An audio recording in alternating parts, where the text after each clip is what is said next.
yeah, I just hit start recording, and now full screen onto the LG. That should be working. And then I share the screen, the specific screen. Wait. Yes. He's working it through, guys. And boom, that should at least give you guys audio. I mean, video, not audio. There is no audio. I can't do the audio yet. But the people at home will have whatever audio you're capturing. Well, honestly, to be fair, I kept the audio kind of low last time because I didn't want, you know, weird stuff happening. Yeah, you don't want any music problems. But also, you know, there's like talking and stuff too, and we're talking. So anyway, here we are. Hi, we're going. Lucky's playing Strikers again. Yeah. I don't know exactly how long we've been going and where we've been going, but we're going. All things. Ah, shit exploded! Push my mic a little further away from it. This is a great start. It's how we start. So reminding you about our patrons like Adam DeHarp, Ahanga Comics, Arcade 10 Busted G, Carlos, Quad. Wow, I really just fucked that all up. Take two, everybody. Take two. Take two. All right, from the top. Shout out to our patrons like Adam DeHarp, Ahanga Comics, Architect 10, Blacklist G, Carlos, Qua, Ferris, Jeremy Vasquez, Jonathan Sandoval, Kylie 10, Legendary Boss Hunter, Leah Kessler, Regent Rapper, Rogue Robin, Charvor, Shiny P, Some Guy Named Episode 1 over 2 and 723. If you like what you do, want to see more, consider supporting the Patreon and access to episodes and goodies and help us out. Thank you for your support. Thank you. All right, that was much better the second time. Booyah, good job. Okay, all right. What's up? Lucky's playing Strikers. I'm playing Strikers. Obviously, this means that Lucky has not beat Strikers. No. I have gotten further though. I'm in Okinawa right now. I'm in the lab. Yeah. Sing one. So this is something they start doing around this turning point. I'm kind of interested to see how you feel about it, especially once you get further in. But they do a couple of these dungeons which are not really more story heavy than character heavy. No, we're going. It's going. We're hot right now. Like, he hit the button, then he did the thing, so you could watch the thing and the thing, and now we're going. We're just doing it. Noom. Anyway, yeah, so there's a little bit of a heavy story focus in it. While it's very interesting and reminds me of a lot of things, it's also kind of like, it's a little weird. The Okinawa dungeon's very weird. Well, I'll say, like, right off the bat, it's very creepy. Like, it's one of the few times that I would say that you've seen, like, consequences from your action actually, like, really carrying over into, you know, the real world. Not like, you know, like, not like Persona 5 where you start the timer. It's just like, no, these people would have fucking shanked you.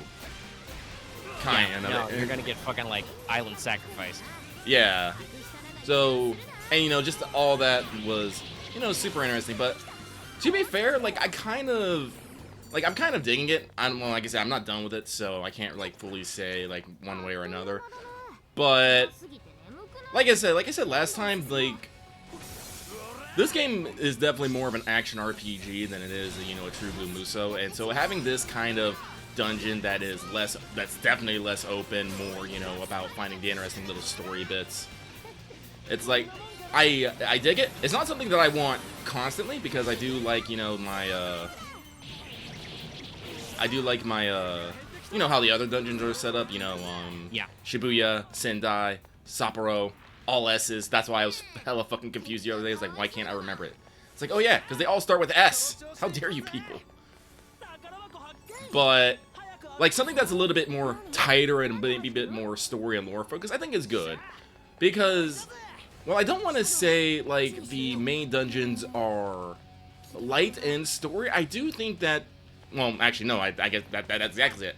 While they're good, I do think they're maybe a little more light on story and writing than I think they should be. Well, and that was what I mentioned earlier when we started this. It's definitely a shift from character-driven dungeons to plot-driven. Yeah. There is a mystery you need to solve and figure out, and as opposed to, like, obviously the first dungeon really sets up a lot of the themes, but especially in Sendai and Sapporo, it's like, okay, who are these guys? How did they get here? Like, what's going on here? You know, like that, and Sendai is also just the. How many references can we make? Like, with the Shibuya dungeon, I was willing to give it a pass because it's the first dungeon. You know, there's a lot of, you know, setting up things, exposition that needs to be done. You know, explain things why and how you do them. Yeah. So and it's as the tutorial dungeon, basically, you can't get a lot of like plot payoff. You ask the plot questions there. You got to pay them off later. Yeah, so I was willing to, but once I actually got to Sendai and Sapporo, I was like, okay, I like the direction that they're going here, but I feel like they haven't gone the direction enough. Like, well, I forgot his name already because it was like a week ago, but the author, it's like, yeah, like I kind of wanted to actually see more of him and maybe like the dungeon himself, maybe like not, maybe expositing not in the middle of fucking battle. Cause that is I think I would say a slight problem. I talked about this before. The boss fights are all very talky. Yeah. People just yak and yak, and I'm like, okay, we should have. I know you're an action game, but you should have done this better. This is like, oops. I can't even hear these guys half the time over blooming villain going 100% blast. You know, there's just some dudes somewhere in a studio going apeshit on electric guitars, and I'm just like hearing everybody yelling like, what? What are you saying? It's like being at an actual, you know, rock concert. So I think honestly with Sendai, it was encounter with that. Well, so in Sendai, you run into his lackeys, the Immortal Four, the classic Elite Four boss trope, instead. Nope, Discord freaked out a little bit there. yeah, you did cut off, but you're talking about the You wanna say Shiteno. Discord? I don't. Okay. Can you still hear me? No, we're still getting weird and wild, Discord. No. What do I need to do, Discord, for you to stop fucking me? Give them more money.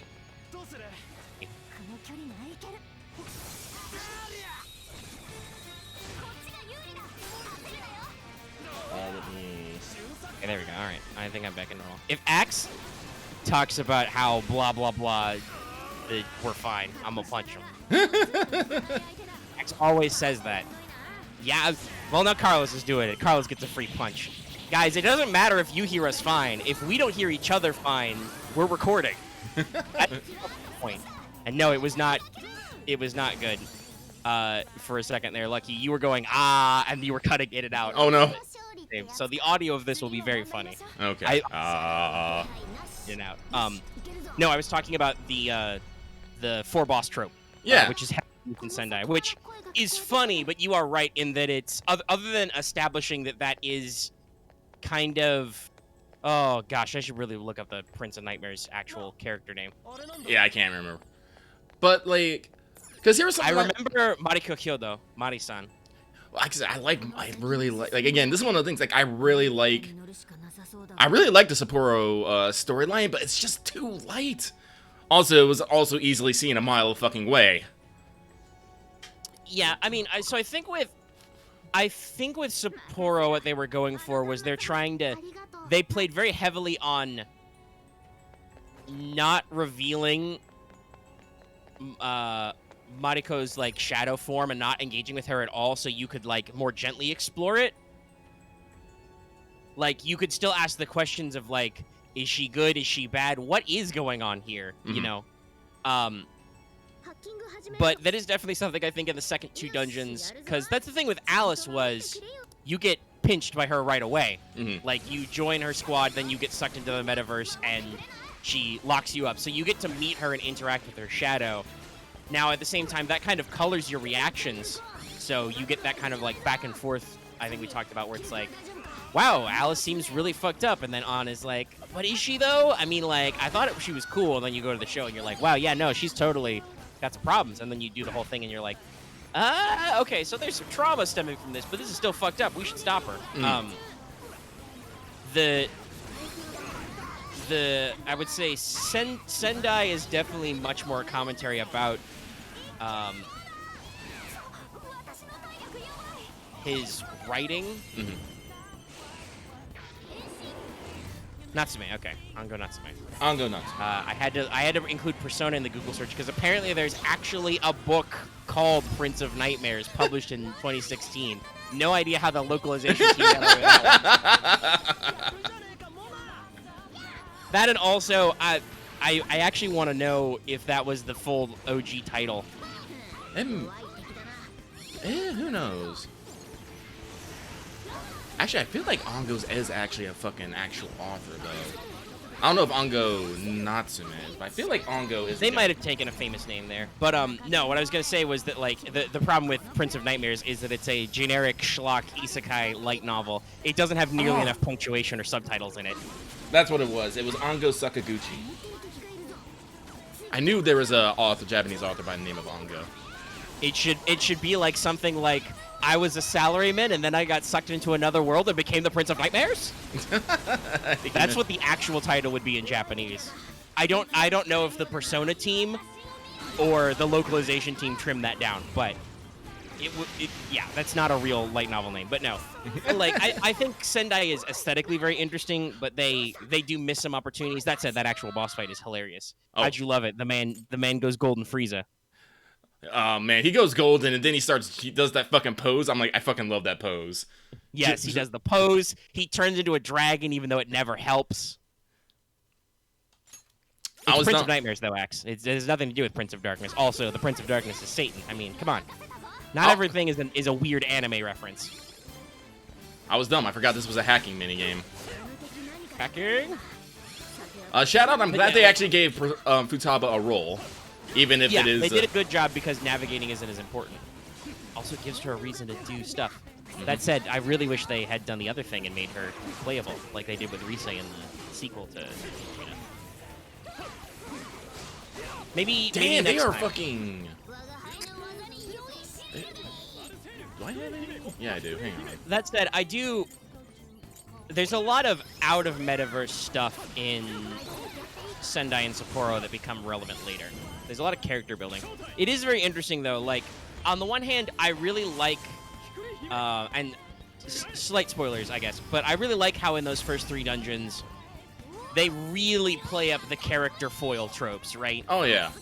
Like, they really give you some time to dive into characters who... I talked about this before. It feels like Strikers is, like, directly addressing everybody's, cheap shot comments about Persona 5, where they're like, yeah, once you get further into the game, Ann and Yusuke don't always contribute so much to the plot, and Haru never really has a chance to grow, so it's really great to, like, give them their own kind of foil chapters to have them kind of speak out a lot.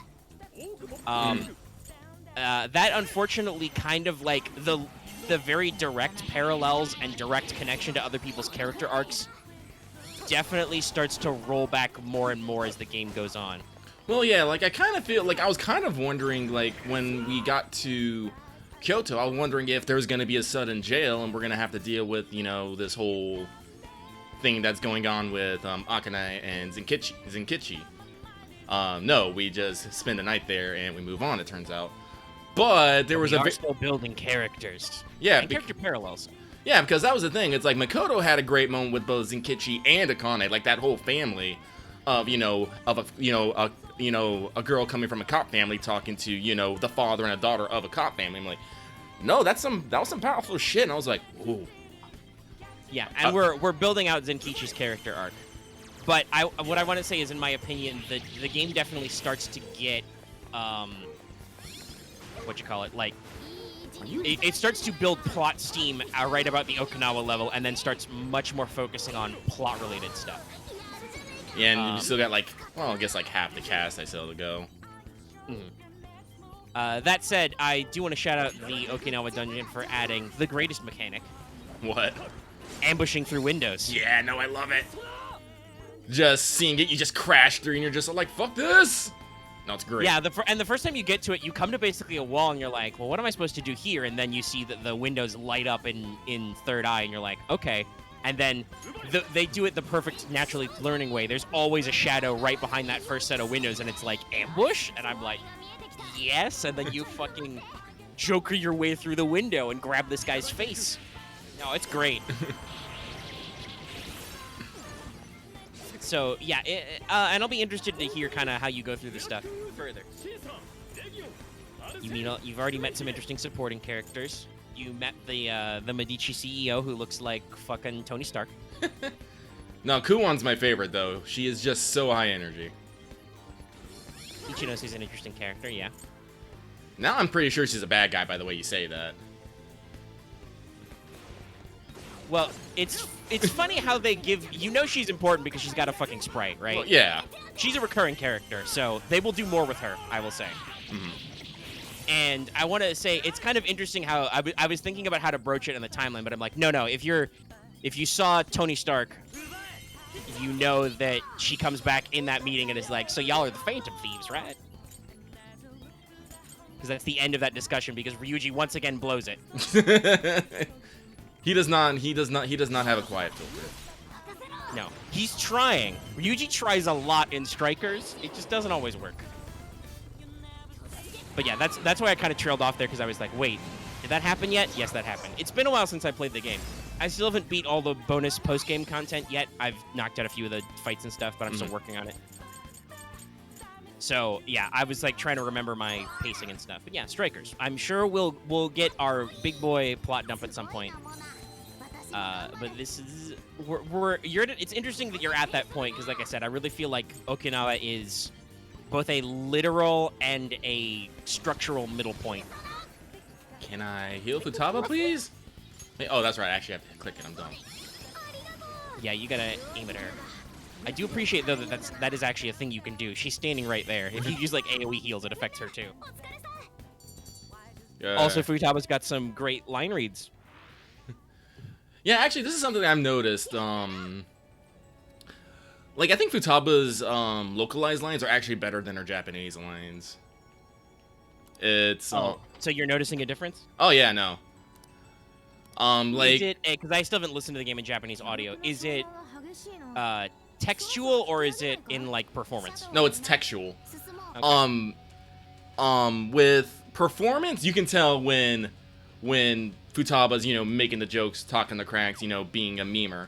But usually the lines are a lot more subdued. Like, a lot of times when she's saying goodbye and the translations are like, time to make like a tree, Futaba's just going, Saraba. And, that same kind of tone of voice.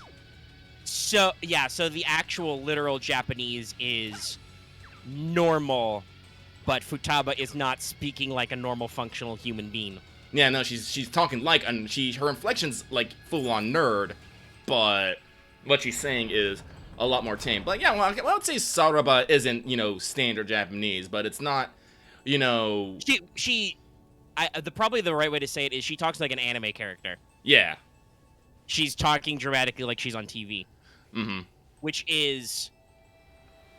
That's one of those things that's probably hard to capture in the localization. So they went with a like, well, we'll spice up her lines a little bit. Yeah. And it Who knows, works. they may even gotten the actors to do some improv. Like, I remember, like, one of her lines is when you find out Aino, it's like, yes, thank the RNG gods. And in Japanese, it's like, yes, we got it.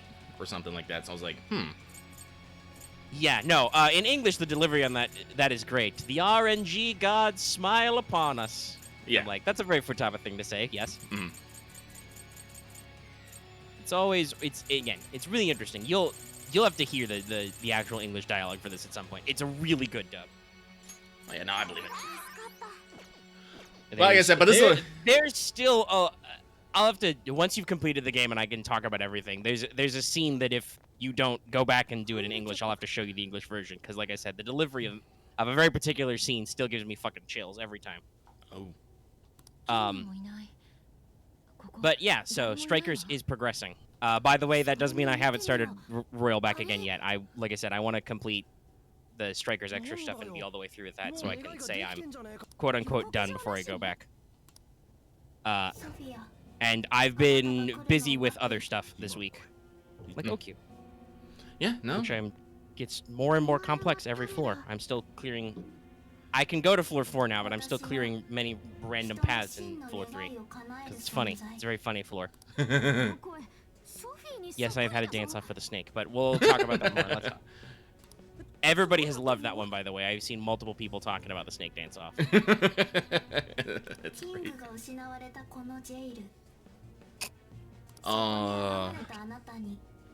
Any other, like, gameplay observations after you've had a chance to play a few dungeons? Let's see here. Well, if there's something that I want to bitch about, I want to bitch about Arsene. E? Okay, because, like usual, he's your first persona, except his growth values fucking suck.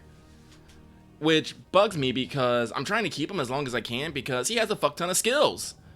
Like, Also, yeah, hey, spoilers. The game wants you to keep Arsene because you need, like, very high-leveled Arsenes to get certain persona fusions. You can do multiple combos, but it's very, very pain in the butt. it's very pain. You know, actually, Lucky, what other personas you should keep with you long-term and save? Jack Frost and Jack-O-Lantern. You only confuse King Frost or Black Frost, one of the two, with them, and they have to be, like, level 50-something. It's a little ludicrous. Well, I'm just gonna wait till I make fucking bank, and then I'm just gonna buy fucking personas and then destroy them and get free points. Yeah, that is the method. But yeah, Arsene is definitely designed to be kind of a slow roll. Yeah, no, like he's only like maybe at 2/3 of the stats of someone like only a few levels above, and I'm just like, why though? Do you probably don't have access. This will be a future Velvet Room function if you don't have it already, which is you can actually spend persona points to level skills raw. Oh, really? Yeah, it just takes a lot of the points to do it. I don't do it a lot. But yeah, you will be able to, in addition to items, hard improve stats with points. But that's part of your persona point economy. Yeah. Which again, can go by very fast sometimes. Again, just gotta make mad bucks. Which you will. Like I said, I finished the game with over 1,000,000 yen. But yeah, okay. But that's that. So, yeah, so that's a few things I do like. I do kind of like the Velvet Room and how they just tell you what you can make and what you haven't made. Like instead of they've definitely improved that system. Instead of having to, you know, maybe like try a bunch of combinations, like no, if you just mix this and this, you can make this, you know, if you're at this level. So I believe, if I'm not, it's been a while since I played. I believe you can search by result in the normal fusion filter. But for those who haven't played it, what Strikers does is it reverses that. It always shows you by a result and will tell you what you need to do it. Now I do think it's a little, the way they organize it's a little frustrating sometimes. It's sorted by level usually, but also sorted by what the requirements are. So personas you can fuse right now are listed at the top, then personas you can fuse if you pay money, and then it lists personas you can't fuse for various reasons down below. And sometimes it's a little opaque, like you have to actually like click through a couple menus before it will actually straight up tell you, oh, you can't fuse this because you are all day holding this persona, dumbass. I've done that a couple times. Or like your levels aren't high enough, but at least it does tell you, right? Which is good. This is why. But yeah, it's a great quality of life for just like, yeah, just fuse these. And then eventually you get access to special fusions and you go up to triple.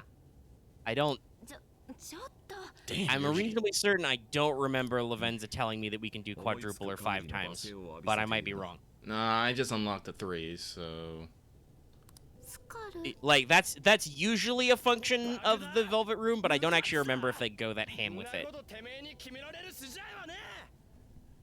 I'm sorry, I'm just listening to Skull fucking rip into this disembodied voice. Yeah, okay, yeah, so you're at that scene. Yeah, this is great. But yeah, no, as always, Lavenza is adorable. Did you ever get the fusion accident? Fusion accident? Yes. Unfortunately, I do believe I think they actually made that more frequent. I've gotten it several times, and you can't ever skip that cutscene. So yes, I have seen Lavenza take a bolt to the face at least half a dozen times. It's funny. So yeah, you can get fusion accidents. The other way to get super high level. This is something at least I appreciate. Whenever you do, you get a fusion accident, the chosen persona always keeps the level and the abilities you gifted it. So you can get like, I think I accidentally once fused a like level 50 something Bicorn, and I'm just like, okay, all right, great. Put in the compilation. Oh, that's another great feature, by the way. I love that Lavenza is like, hey, notice these personas you're about to fuse are higher level than the compendium. Do you want to save them now? Yes. Yes, thank you. Great. Oh. It's so funny, right, to bring up these like little quality of life improvements to the Velvet Room in a friggin' spin-off, you know, half made by another studio game, right? Like it's so weird weird. that you Like, get these little challenges, but I love them. God, I really wish we could just fuse Royal and this game and just be like, this is everything I wanted. Yeah, sadly they were developed at the same time, so like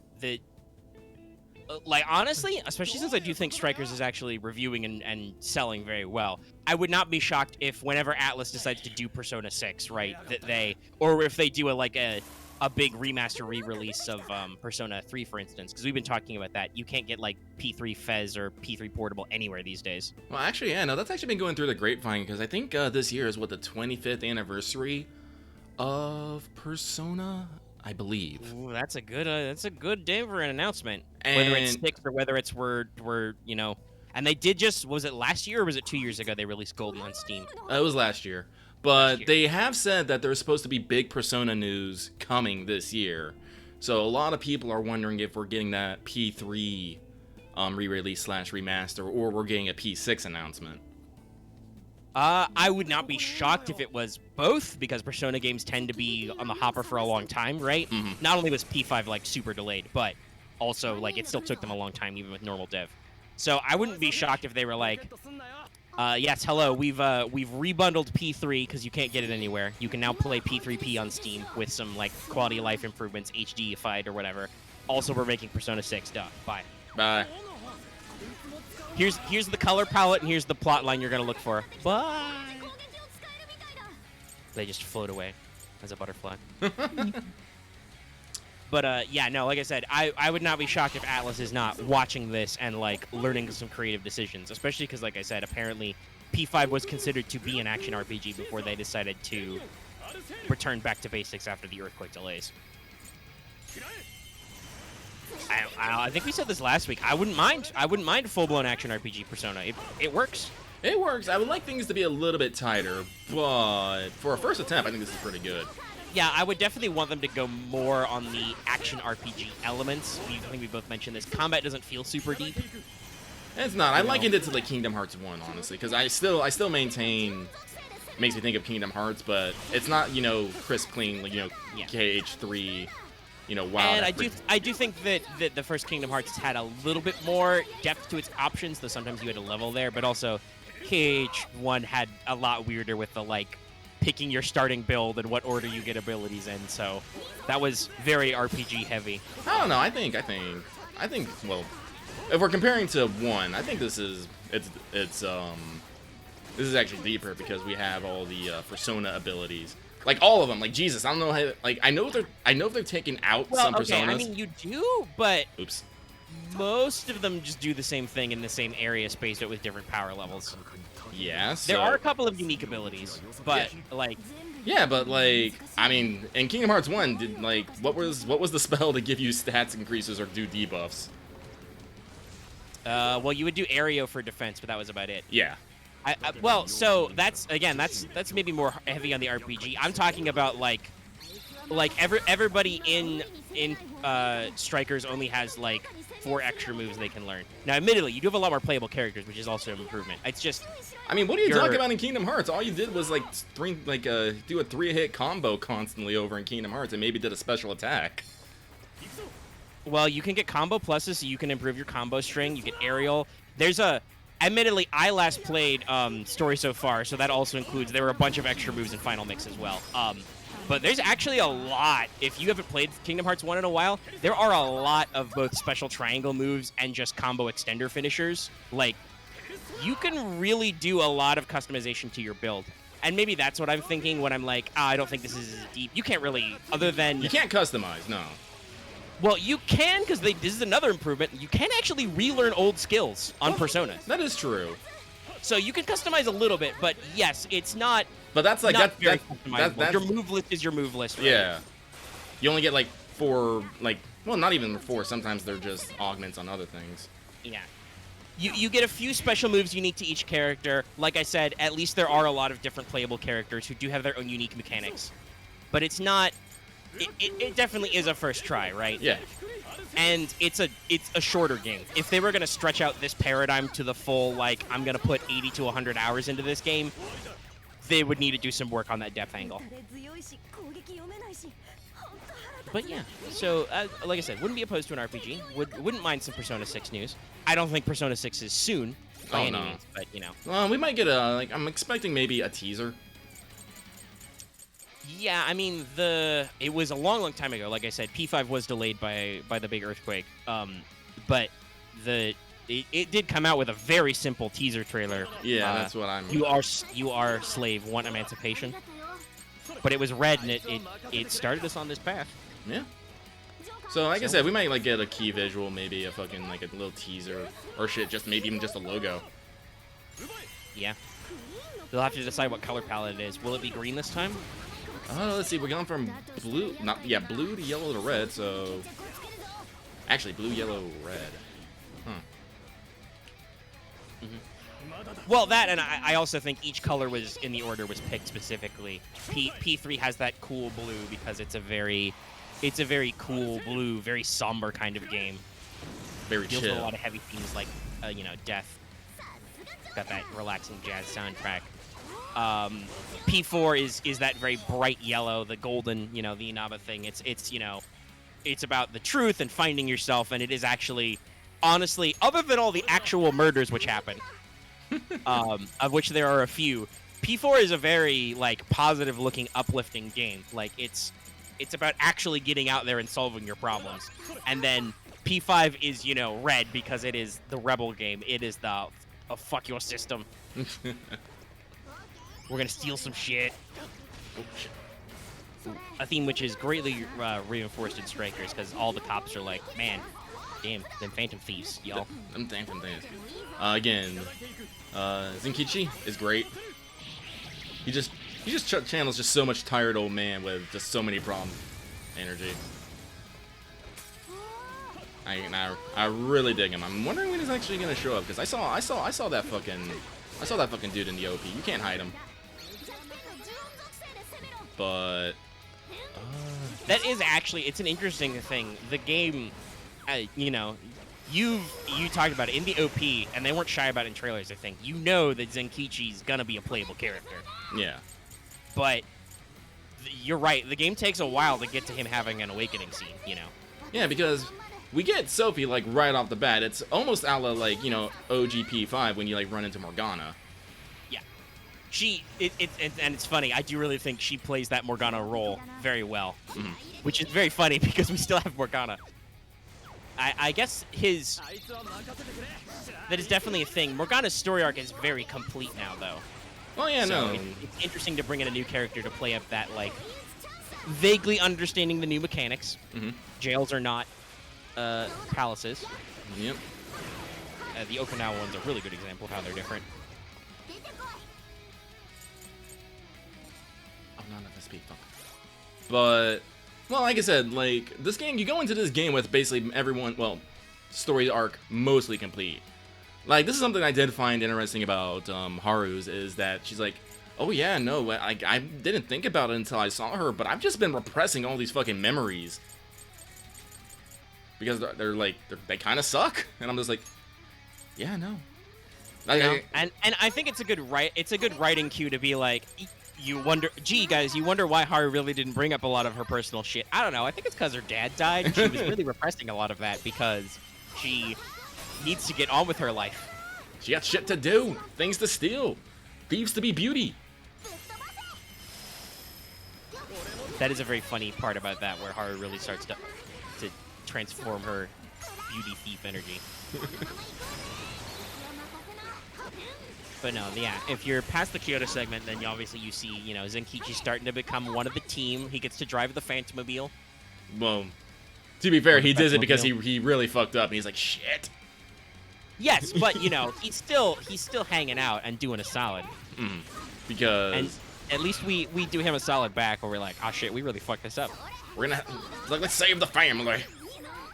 And then there's I almost screen capped it, but I didn't want to spoil anything. But there's that shot when they go into Akane's room, and you're just like, oh no. Oh, you're just like, wow, this happens.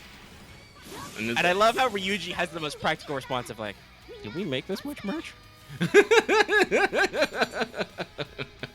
No, because Because you know Ryuji is thinking, I didn't make any money from this.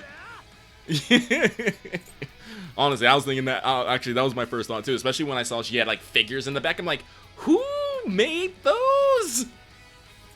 I mean, we at the end of, well, not the end, but like at the climax of P5 that everybody remembers, we did appear on the big board in like Shibuya Crossing and throughout Tokyo. Yeah, I know, but still, it's like, who made this? Did this show up at like a Wonder Hobby at some point? I mean, a Wonder Fez? I mean, I would probably say not. It was probably online bootlegs shit. The thing is that Akane is a fucking content creator. That's 50K subscribers. She's making money. She's monetized. Oh, God. Shut up, by the way, too. I'm very certain it was Koei Tecmo and not Atlas who acknowledged that streaming exists. Yeah, no, streaming Phantom Thieves content? Yeah. And making money on it. Yeah. Mm-hmm. Like I said, I'm pretty sure that KT definitely, you know, the team behind it definitely had some more stuff. Like I said, the only parts of the thing that are blocked recording is some of this shit at the end, very end. Mm-hmm. But yeah, no. Okay. There's your 30-ish minute Persona 5 update. I mean, Devil's Leader, if it's still under the same company, it's still the same company. Yeah, I mean, so developers can definitely like shape stuff. Mm-hmm. If it is a whole new team and they're working with new tech, they definitely need more pre-pro. But Persona games take a lot of pre-production and production time anyway. I don't actually know, like, if you look at the time gaps, they are pretty lengthy. Like, P3 was one of the big sellers of the PS2 generation, but P4 came out at the very tail end. And basically now this was because of delays, but there was basically no Persona game new throughout the entire PS3 generation time. Yeah. Like, they take a while to come out. Yeah, no. Hell, fuck, there's not a dedicated, you know, PS5 one. All through the PS4 generation, it was just P5. And they did re-release it, but still, like, it's a long cycle on these games. Yeah, no, like I said, if they want to get a teaser, they can throw up logos, maybe show up some bleh. What was it? Like, you know, they'll tease the logo, then maybe have a teaser trailer. Yeah, I know. They can do maybe some key visuals or something. It's like they don't have to have like a gameplay trailer ready this year to say, "Hey, no, we're working on P6, y'all." Yeah, that happens a lot. Fuck, man. I'm still giving Bethesda the fucking, you know, stink eye for like teasing what Elder Scrolls 6, like what was it, 4 years ago? Yeah, they teased ES6 and their own sci-fi game a long ass time ago. We'll have to see how that shakes out. I don't know. They did actually. I do believe that Microsoft finalized that buyout. Oh yeah, probably. Oh yeah. By the way, I figured out why no shit has been really happening with the Sony's purchase of Crunchyroll. They're actually under investigation to see if Sony acquiring Crunchyroll would constitute a monopoly of streaming. Interesting. I mean, I don't think it would. Who owns Hulu? That's Disney, right? Yeah, yes. Definitely. Because Disney Plus keeps shilling a Hulu bundle. And I know Hulu has a shitload of anime. Like, and Netflix has a lot of exclusives too. I don't actually, I know it means that they're blocking up a big chunk of the market. From my experience with this kind of thing, I hardly think that it's an exclusive monopoly. Well, no, because we got Netflix, I wonder Amazon if they're Prime. concerned about I wonder if the laws, because I'm not an expert on them, I wonder if the antitrust laws are concerned about the vertical integration, because that does technically mean that Sony owns the anime studio pipeline in Japan and then owns the streaming output pipeline in America, but fucking Disney Plus exists too, so yeah. It's not like you can't make exclusive content. So we'll see where that goes. It really shouldn't go anywhere considering the stuff we've talked about, but you know. Who knows? It'll be interesting to see. Maybe it's some, you know, maybe it's some big corporate moves. I don't know. Let's see here. What was posted? Antitrust and anime scoop. A in-depth probe of AT&T's 1.2 billion Crunchyroll. Yeah. So yeah, they're doing a probe. Yeah, they're just probing, but that also would mean that they're probably. If you're going to have to do an antitrust thing and they're going to have to, like, spin off Crunchyroll into a subsidiary or sell it back or something, or if, God forbid, they just block the sale, you never know. Yeah. We'll see. But yeah, well, like I said, you just mentioned. I was like, oh yeah, huh? Because I remember it was like a little while ago. You're wondering, like, someone was wondering about like what's happening with that. I definitely asked that question, but I believe also several people did. Yeah. But yeah. So no, I'm excited. Maybe get more Persona, especially if they re-release Persona 3. Man, here's the thing. I know I played it. I know I beat it. I don't remember it at all. It's been a long ass time, and I don't. So we actually checked. I was like, can't you just play it? You might not be able to. I don't think it's on PS4 or PS5 stores. Yeah. I think it was only on the PS3 store for a while, and that is closing. That is the thing that Sony has announced. Is like they're pulling up shop on a lot of the old PlayStation Network stores. And so, I mean, some people have had some interesting opinions about, like, while that's really bad of them to do, yeah, you can get P3P on the Vita store, but that's also only on Vita. They haven't released it anywhere else. I mean, I can kind of see the same thing. Like, they don't make PS3s anymore. They don't sell them anymore. Same with PSP. Same with Vita, right? Yeah. So even if it's overhead, why would they continue to support a marketplace server and, like, running specific releases and things? Because they don't make that product anymore. Now, obviously, I understand supporting your back half. And this is a thing that Nintendo's decently bad about, is, like, they don't always backport their shit. And we're just now talking about how, well, you can only get P3P on the PS Vita store until that closes. That said, I do believe that probably means that a lot of licenses on these games are up in the air. It's like what just happened with fucking Scott Pilgrim. That finally came back to PSN after like a million years of licensing. And obviously, I get that some people are like, and game developers wonder why we want to pirate their shit. No, they don't wonder that. Honestly, I don't think Sony or Nintendo wonders why people do emulators and stuff. And in the past, Nintendo has been very light-handed with emulators. They only got really heavy-handed once they started developing their own framework to bring old games to people. Right? Well, yeah, and been doing it in more public settings, I guess. Well, and it's the same thing with, like, anime. Like, when was the last time anybody out there, y'all actually directly witchcrafted an anime? And caveat, question subpoint B, how many times was that just because it was a Netflix exclusive anime and it was only going to be released in one big blob? Honestly, I feel like I need to go back to practicing the black magic more often, because to be fair, usually we don't get everything. I mean, sometimes they spread it out. Like, fuck, I haven't checked what's been gone to Amazon Prime in, like, I don't know fucking how long, despite me spending like $131 a year on it. I mean, you want it for other stuff. There's a lot of stuff in there, though. Yeah, there's a lot of stuff in there, but like, no, like, man, I used to, not to make it, this ain't a One Piece joke, you fuckers, so don't even think about it, but I used to be a fucking pirate king. Like, you know, like a fucking external storage drive, just 1 terabyte of nothing of anime that I just fucking would, I mean, yeah, that was how it was back in the day. Yeah. The primary way you watched officially produced anime was you had to buy DVDs or Blu-rays, which were fucking expensive when you're young. Yeah, they were. Or you had to watch them on syndicated TV, which means you're dealing with fucking cable and shit.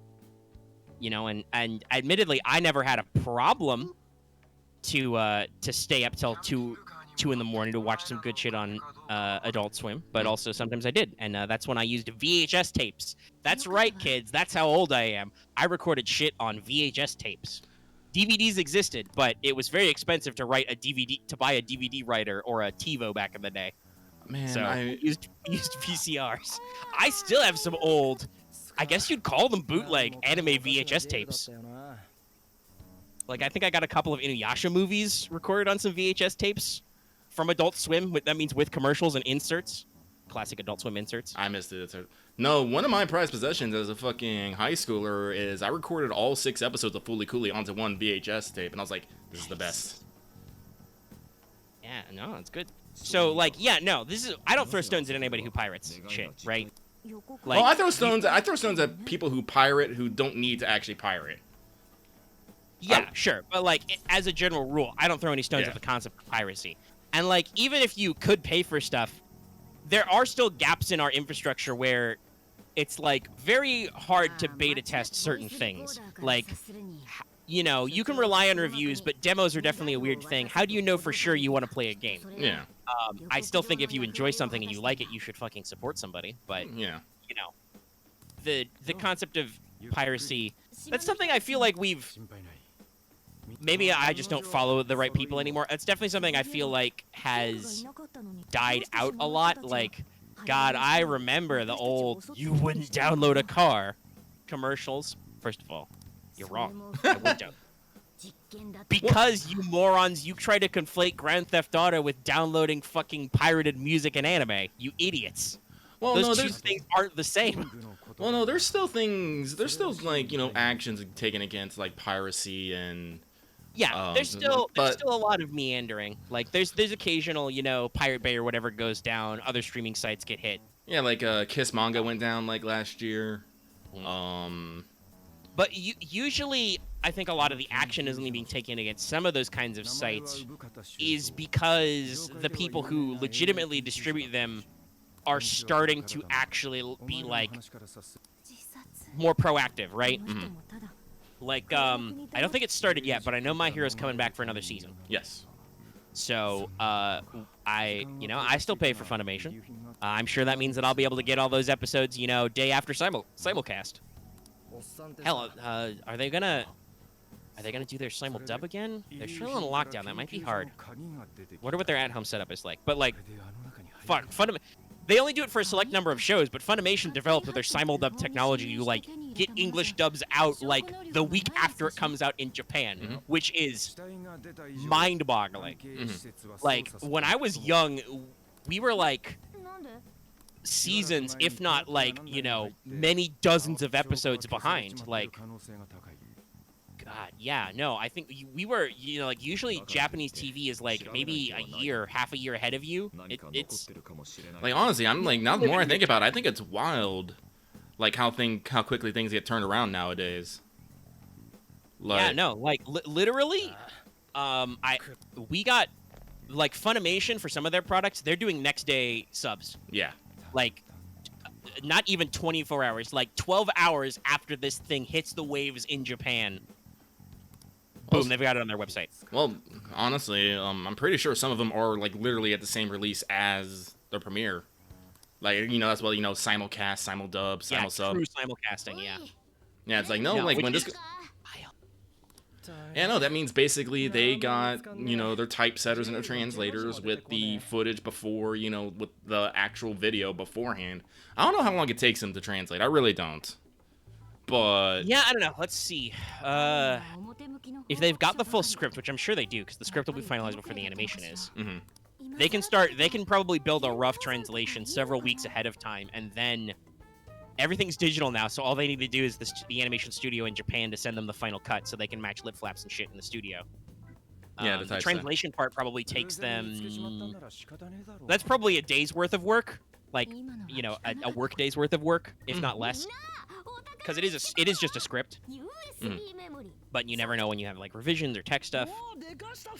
But yeah, no, that's why I think we've really started to see people get out of the pirating angle more. But at the same time, it's because those things are officially produced. So like to rail this back around to that PSN store talk. Yeah, if the PS store closes and you can't get digital copies of certain like PS3 games or whatever anymore, I don't think anybody cares about it. Yeah, I'm not gonna throw stones. Like if you can't get honestly. Go ahead, Lucky. If you can't get something like a normal and legal whale, I'm not gonna say shit about you going to pirate it somewhere. You want the thing. And while technically the law does exist, those kinds of things I'm pretty sure are rarely enforced. Like Sony's not gonna come and like send the FBI to your house if you're like grabbing old PS3 games that aren't available anymore, right? They don't care. They don't give a shit. And technically, I do think that like at points, like it seems like current Sony has definitely been, their leadership has been, I don't want to say disparaging, but like dismissive of some backwards compatibility and stuff, which is I say is not like, that's not where it's at, fam. Like don't look at Xbox making old games playable and be like, this means we don't need to bother with that. No. That means that they're kicking your ass at that, and you should try harder. That said, the PS4 to PS5 backwards compatibility, chef's kiss, phenomenal. that said, the PS3 is such a weird piece of technology, right? Because there was no full-blown emulation on it for the 4 or ever because it had such a weird, unique architecture, and Sony learned their lesson about that. So I don't actually know how like easy it is for them to officially build their infrastructure to support that. But it'll be interesting to see how a lot of stuff shakes out. I definitely noticed that in this era, you see a lot of like, oh, on consoles this is exclusive to PlayStation, but in like 6 months to a year it'll be on Steam or Epic or whatever. You know, we're opening up the market, and Xbox is literally the same way. They, since last generation, were pioneering a system of if it works on your Xbox, it works on Windows. Yeah. Like they have a built-in system for that, so. It's interesting to see this all evolve and where we're going to go in the future. I feel like a lot of industries have learned that they don't need to be as, like, knuckled down on having things only in our one marketplace because that causes, like, friction with the audience, you know? People don't like it when they can't get something. And this is why I've always been a little weirded out by certain kinds of exclusivity, like... I get the marketing on, like, limited time drops, and I get that, like... This is something I see, funnily enough, because I watch his content a lot. I see Markiplier advertising this a lot. He has a lot of limited time drops. He did that big Unus Annus thing where he built a year's worth of YouTube channel content and then literally deleted it. Because he wanted to build, like, a cool, ephemeral art piece thing, and I'm like, that's neat. But also, I don't know, maybe it's because I'm so big into, like, history and folklore and stuff. I'm like, don't do that. Don't delete anything ever. Write everything down. Write down how to understand how you wrote it down. Write down your dictionary. Like, human history is full of shit that is just fucking lost, right? Yeah. So it's, to me, I don't know. I always have a little bit of a gut check reaction where I'm like, you're trying to falsely scarcify something. You're like only gonna produce so many of this game or this shirt or whatever. I'm like, okay, I understand what you're doing, but also, do you know how many great works of art have been lost? You know how many tablets of the Epic of Gilgamesh we just don't fucking have anymore? It's a few, by the way. There's quite a few tablets. There's quite a few versions, sections of that myth that are just fucking gone. There are languages we can't translate anymore. There's a lot of lost Greek plays that are only fragmentary because nobody ever wrote them down. It's wacky and wild. Mm-hmm. So, like, preserve where you can. I understand practically why Sony is like, yeah, we're gonna turn off our fucking store servers. Nobody's. They're like, are you guys still buying PS3 games? Well, get your last, because we're not gonna leave the lights on, you know? Oh yeah. New inventory to ship. Nothing lasts forever. And this is why, though, I do think that a lot of people constantly joke about or are serious about, physical media is gonna die. You're not gonna get discs. I don't think that for everybody, physical will ever truly die, because I feel like until we get to a point where, like, everything is so universally applicable and saved that, like, which we may hit a level of, like, information storage density. Sorry, I bumped my microphone with my mouth. We may hit a density of information storage, right, where it's just like, oh, we can digitally store and archive everything. You know, we don't care anymore. It's just there's no holding that bottle back. But until we hit that point, I think physical will always exist, because some level of people will always be like me and be a little bit like, okay, but what if it, like, blows up? Like, what if you, like, lose it forever? What if, you know, a meteor hits the server bank? What do we do then? This thing will be lost forever. You know, I understand that a lot of shit that I have on disc I don't quote unquote own, but, like, I still have those discs though. Mm-hmm. You know? It's always wacky and wild. Oh, okay. Hang on. I'm trying to fighting off a sneeze real quick here. Hang on. I lost. Ugh. That happens sometimes. So I think actually talking about, like, content and stories and stuff in the future, that does actually bring me up. I don't know if you had time to look at this before we started recording. But recently a little news story meandered across my eyes. Oh. And I'm going to throw this out there. This is alleged. This is a hypothetical leak.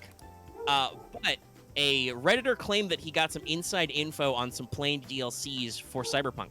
Oh. So I wanted to briefly bring these up and discuss. I'm sus. Yeah, so I'll explain the process first. Though Cyberpunk is gearing up to a patch soon. And I don't remember if we actually mentioned it on the show or not. We probably did, because they did a really cool, like, in-character thing talking about stuff. I think we both mentioned, though, that while they're neat, I don't think they're going to make us flock back to the game right away. Well, no. Because they're interesting updates, and I like the sound of them. They're doing some adjustments to driving, to how police spawn, kind of a thing. Mm-hmm. To kind of, like, fix some stuff that didn't necessarily feel good, fix more bugs, kind of a thing. Yeah. Sounds neat, but it's not a big deal update. I'm not ready to get back in. But if these DLCs are correct, that would definitely be interested. Most of these, by the way, are supposed to be free. But basically, how this guy got this info is allegedly got this info. Again, I want to remind everybody this is not sourced, but it's a good discussion point even so. This is one of those things where, like, if it's not real, if CD Projekt Red is listening, they may actually be interested in, like, doing some stuff along these lines. But basically, this guy explained that he noted that the Epic Game Store allocated more server space for Cyberpunk back in February, gave them more space, which is usually done when they are planning to release more content for that game, right? They give it more server storage so they can put more content in there. And then basically by, like, cracking this open and looking at the back end, he found the lists of several DLC titles. 18 total were originally listed, but several of them were removed. So I don't know if those have been delayed, they've been cut, whatever. And again, no information, no hard confirmation, for sure. There is, like, some, like, proof samples and stuff, but these could just be, you know, mocked up images, right? That wouldn't be too hard to fake something in Photoshop. Yeah. But the DLC list of the 10 that are left, most of which, again, are free, is Ripper Docs expansion, Body Shops expansion, Fashion Forward expansion, Gangs of Night City, Bodies of Chrome, Rides of the Dark Future, The Relic, Neck Deep, Night City expansion.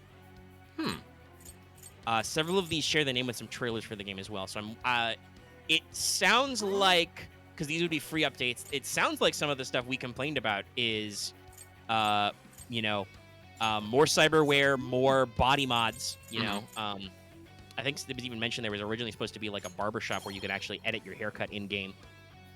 Because while you can look at yourself on a mirror, and that's a very cool technology, you can't really change your haircut or anything once you're inside. Yeah. A shame, because you never know when you accidentally put that slider on your face just too far to the right and your nose is out of whack. Oh, no. Then you got to restart the whole fucking thing. No. And considering this is the cyberpunk future, like, a fucking barbershop and a cosmetic surgeon wouldn't be crazy. It sounds like that there would be more, you know, more cosmetic items, more looks and stuff. And even some small, like, you know, mission stuff that you might get. Rides to the Dark Future is maybe more vehicles, which would be cool. And again, I want to say, while there's some semi-proof to this, I don't think, like, no direct sources have come out. There's only a single source, so there's no real cross verification. I don't know. Didn't CD Projekt Red actually come out and say, like, for one thing, it's like, no, this person's saying it's false and that is not what happened? They did actually, yes. They did actually deny, not this story, that was a long time ago. Yeah. But, give that context to people. But yes, at one point they did actually deny what somebody was saying about an alleged leak. So let me check when this news story was posted. You got a date on this? Yes. Okay, so this was only published today. Okay, so it is the weekend. It's possible that CD Projekt Red hasn't had time to deny it yet, but they did actually go out of their way to deny a leak about something beforehand. If they do not confirm or deny, that's probably as good as a soft confirm, I think, at this point. But I would say that they probably would not come out and confirm these DLCs even if they do exist, because they are allegedly hard at work on new patches, right? Yeah, they're working on their patches, dealing with the hacker, hacked version. Yeah, you know. They're very busy, and again, like I said, I wouldn't be shocked if this is the direction they're going with free updates anyway, right? Yeah. You know, maybe they don't call them that, but more cyberware and more variants to your Ripper Docs would be good.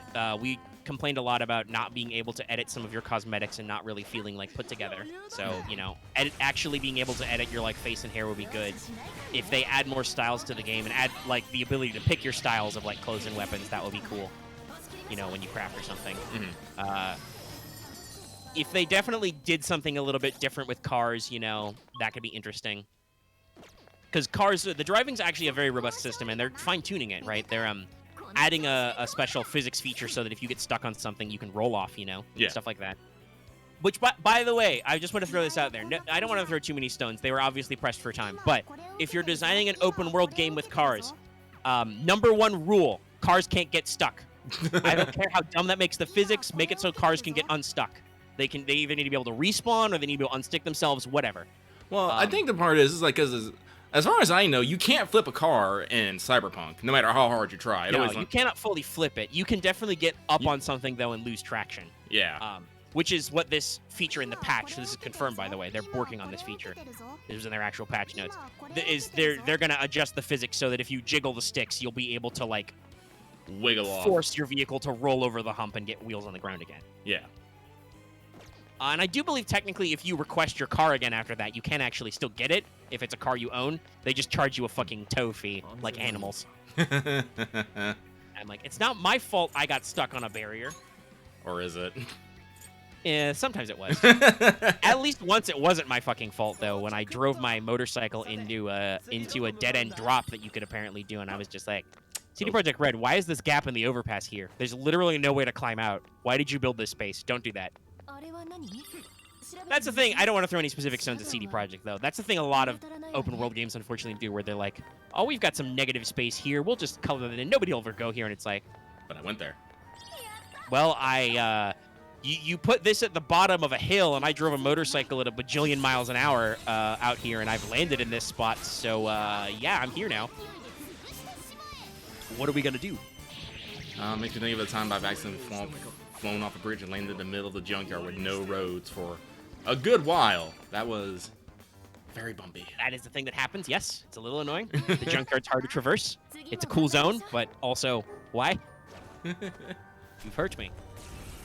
But yeah, I'd be very interested in a lot of these. I do notice that while some of these sound like they might have story content, most of these as free DLCs look like they're just, you know, probably patching in some features and expanding some content in the game that had to be rushed a little bit, or just, honestly, not even rush stuff. This is the thing that happens with these sort of games is, you know, you come back 6 months later in the dev cycle and you're like, oh yeah, we've, our artists have churned out, like, you know, a dozen new renders for a jacket or something, like, you know, just different ideas they've had that fit into the game that aren't really expensive. I'm still, you know,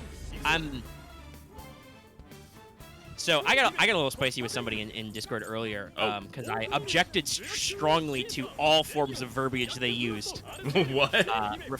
They referred to it as a sinking ship and needing to salvage it and holding out hope, and I was just like, I don't like any of these things you've said.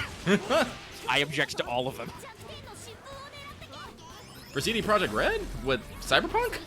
Yeah, I'm like, first of all, there's no holding out hope. They're working on it. 2, salvage and sinking ship. Like, we talked about this before. Neither of us felt that strongly about how bad a place the game was in. Well, you guys gotta remember, like, despite all this shit, Cyberpunk still made fucking bank. Yeah. Now, I haven't checked their profits since the wave of refunds, but I'm pretty sure they still ended up in the black.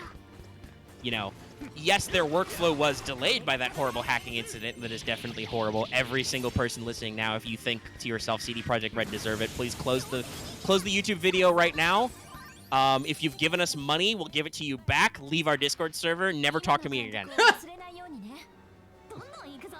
I don't like to strongly object to too many things. That's one of the things where I'm like, if you were one of those assholes on the internet, and I think we said this before when it actually happened, if you're an asshole on the internet who's like, good, they deserve to get their project hacked. No. That's not Cyberpunk. That's dumb. It's really dumb. They fucking... So that... That's okay. No, I'm talking in specific, though. But, like, like I said, I objected to the discourse of, like, I don't think this is a sinking ship. Like, this is fine. They're working on the patch. They're working on real patches, too. Like, not just hot fixes, but, like, actually, like, looking at what players are saying and doing and adjusting the mechanics. which is good. If this is their planned free DLC schedule, that's pretty good. It'll obviously be delayed because their workflow has been fucking destroyed. Yeah. But no, like, I genuinely think they're in a good place. I think a lot of people did like it. Some people liked it in spite of its flaws. Some people didn't notice the flaws, you know? Like, Like, again, I will repeat, ad infinitum, I beat the game on a fucking base standard PS3. So... And I do think a key point from the chat here, like, we were also very strongly not putting it on a pedestal. I think I said several points. I'm like, is Cyberpunk gonna cure cancer? No, stop saying it, Will. But we both were like, this game's gonna be cool though, and it was. It was pretty cool. Yeah. Like, again, I did actually get to play it on my PS5 because it was delayed. But I, plugged it in. I threw it up. Did it crash a lot? Yeah. Were there a lot of hot fixes? Yeah. But the game loads pretty clean and right away after it crashes. Because I was on the PS5, I did not see a lot of the weird graphical bugs. A couple times my arms got stuck or broken, but then they fixed themselves and I reloaded anyway, Like, it probably should have been delayed to be a fully next-gen release. Yeah, we said that, I believe. But at the same time, businesses are complex. Well, yeah. Yeah, I do think that the management probably, played it a little close to the vest about how things would be, They didn't release any console previews because, at least according to them, they were constantly working on refining it until the actual hard and fast release date. But there are still a lot of, demands of, shareholders, budgets, earnings. A lot of shit gets weird in the business world if you take too long at that. Now, you gotta remember, there is literally a board of investors. Yeah. Also, and you don't have to tell him anything. You're doing an Axe thing right now. Just have it be held against him. I'm not gonna hold this against him. We're talking to Omega. I'll have forgotten this by tomorrow. I'll have something new to complain about. Yeah. I just definitely in my life am at a point where, when people say some shit I don't agree with, sometimes I feel like I just gotta be like, I'll throw you from this bus. Yeah, and then if I throw him from the bus and he does a couple of rolls and he dusts himself off, I don't care. That's all I have thrown him. I have done what I had set out to do. I don't need to pick him up and throw him off the bus again. Unless he keeps saying this shit. If he comes back to me, it is like, but I disagree further. Well, we can have some discussion. And, it's a verbiage thing. I don't like how he said that thing. And I told him, arguably in a roundabout way, but I'm like, I don't like what you said there. And that's how we go. Yeah, I will say, sometimes I struggle with that. Well, in the moment when if you're annoyed, picking apart and critically analyzing yourself literally in real time is hard. Oh, yeah. It can be hard for you to, somebody says something to you, it's hard for you to stop and go, hold on, let me pick apart why I am emotionally nettled by what you've just said to me. That's not usually how humans work. Usually, depending on the level of your emotional response, you can go for, I gently put my hand on your shoulder and go, hey, buddy, I don't like what you've said to me just then. Or it can go to, shoving, throwing. It's not uncommon for certain emotional responses from people in the world to provoke a punch. I've never had call to slug somebody. I've definitely felt like it before. However, I have been when I was younger. I was the guy who got slugged. When I was a kid, this is one of those crystallized memories. I remember. People may know this, or they may not. I was homeschooled from about 3rd grade on.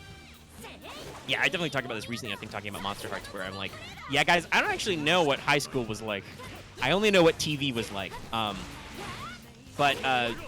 this was the thing when I was a lot younger, before we kind of got our footing on that. We used to go to a lot of, little community groups for homeschooling. And at one point, we got together to play flag football. And there was some punk kid who kept stealing my flag, even though I never had the ball. He was just doing it to be a little shit.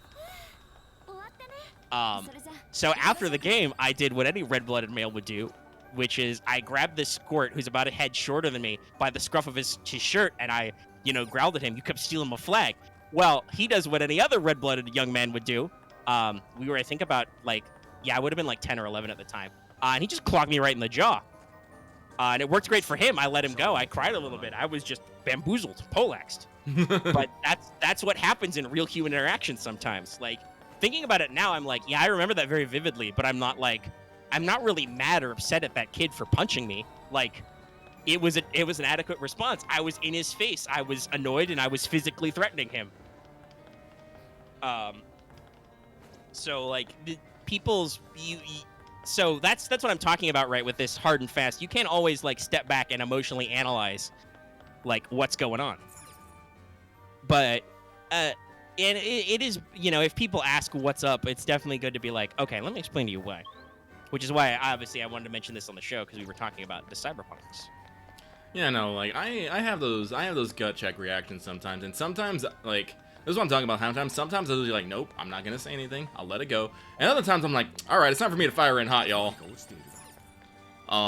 Actually, like, especially when I want to say with YouTube comments, I usually really hold back with YouTube comments.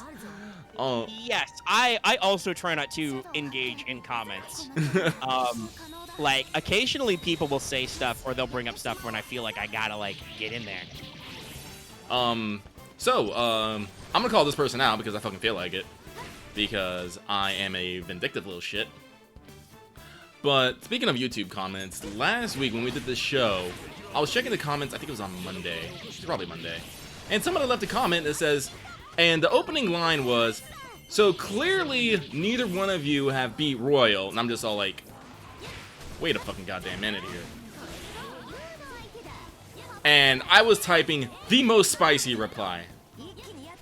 Fortunately, I think they got to the point in the show where we do say that, no, Lucky has totally beaten Royal. He just isn't spoiling it because Omega hasn't beaten it. And I think they deleted their comment. So I couldn't actually get spicy with them. But in that moment, I was like, I am about to open up a can of hurt on this comment, on this commenter. And I'm kind of glad that he did delete it because, like I said, that wouldn't have been necessarily a good look for me. In hindsight, because, me thinking about it several hours later was like, yeah, no, he was probably just being dumb. It's fine, he did not need a new one tour. And, sure enough, I was actually checking the comments on this week's Let's Talk FGO, and someone left a comment. I won't say it because I don't want to out them, but I'm just all like, yeah, but I don't care about those guys, because there's more than just those guys in the community. But I'm like, nope, nope, gonna stay out of it. They're not worth my time. They are someone who may or may not exist. All I see is this digital representation, and that's the thing. Yeah, there's no reason to lay in. I also see that comment. I remember having a little bit of like, yeah, okay. I mean, to that happens a lot. Yeah. I'm also noticing. I'm wondering now. Are people not paying attention, or do we not tell the story? There's a lot of concerned questions about your wrist in the Let's Talk FGO comments, but they're talking like they don't understand why your wrist is sore. It's because you crashed your scooter again. I'm pretty sure you said that on mic. Well, I'm pretty sure they did. They understand, but it's just like, I think they're more worrying if I'm having anything done to make it better or something. True. But again, like, I do want to say I am super appreciative that people are concerned. It makes me feel good. Yeah, no. Your concern is nice. We never feel bad when you... That's one of the comments you could be pretty sure we don't feel bad about, is if something's going on with us and you express your concern. We don't usually feel bad about this. No, I'm like, no, thank you. You're positive. You're concerned and positive vibes make me feel good. Oh, I can do Makoto Showtime. I haven't seen this one yet.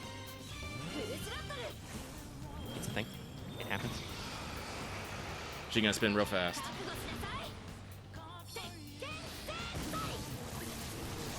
Yeah, that was a nuke. Literally. Showtime. Axe, How are my feelings weird, Axe? What level do you, Axe, have to compare to weird? Yes, Axe. Are you sure that it's maybe not your perceptions that are weird? Well, this is the thing we talked about. Self-analysis is hard in the moment. Yeah. Yeah, Axe, this is why we constantly say maybe sometimes it's better not to say anything. But what was I thinking about? Oh no, pain! Yeah, I bonked my knuckle on my desk. It's Bonk. It's just my bones. Yeah, no, but back on this topic of Cyberpunk. No, I'm excited because I'll be a little bit excited. I'll get cautiously hype, I guess I'll say. Yeah.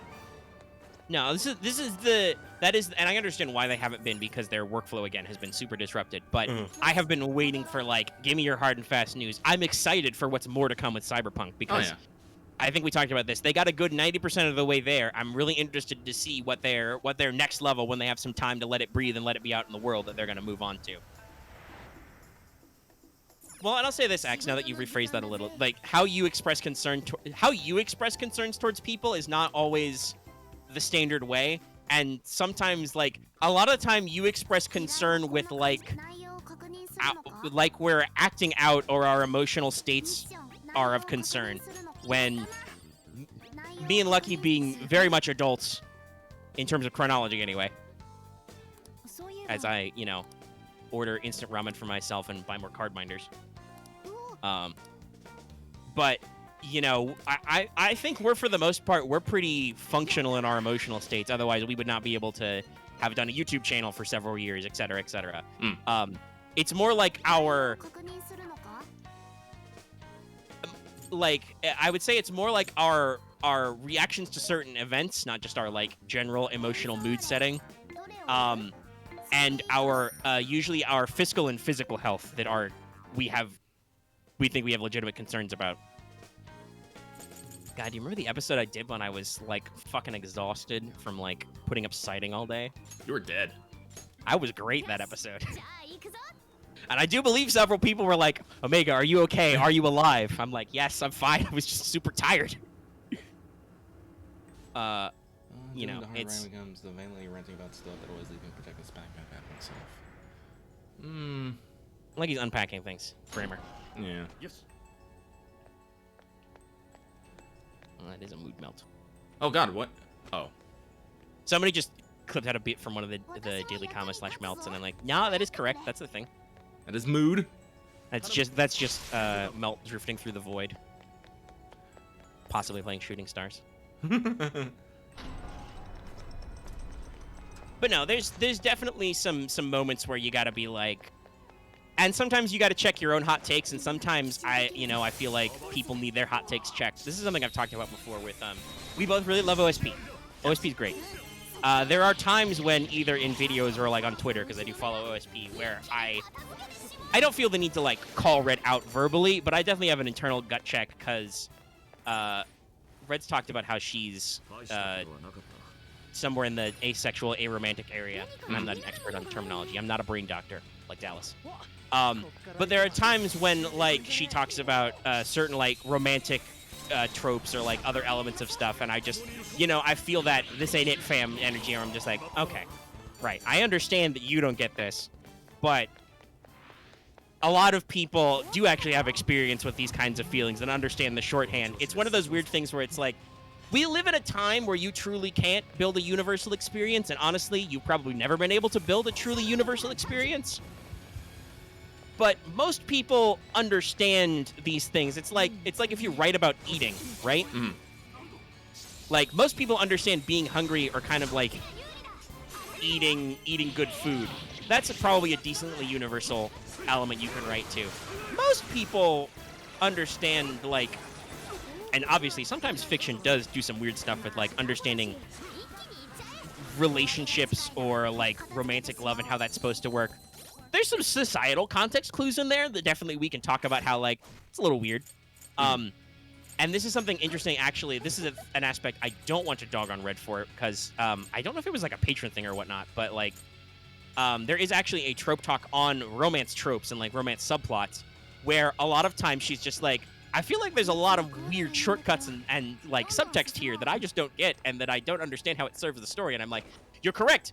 Those are actually just bad romance writing for everybody when you try and shorthand everything. No, and it's a good observation that even when Red says she doesn't get the concept of the trope anyway, like, you can still spot bad writing. You can still pick up on like, wait a minute, hold on. There's no build up here.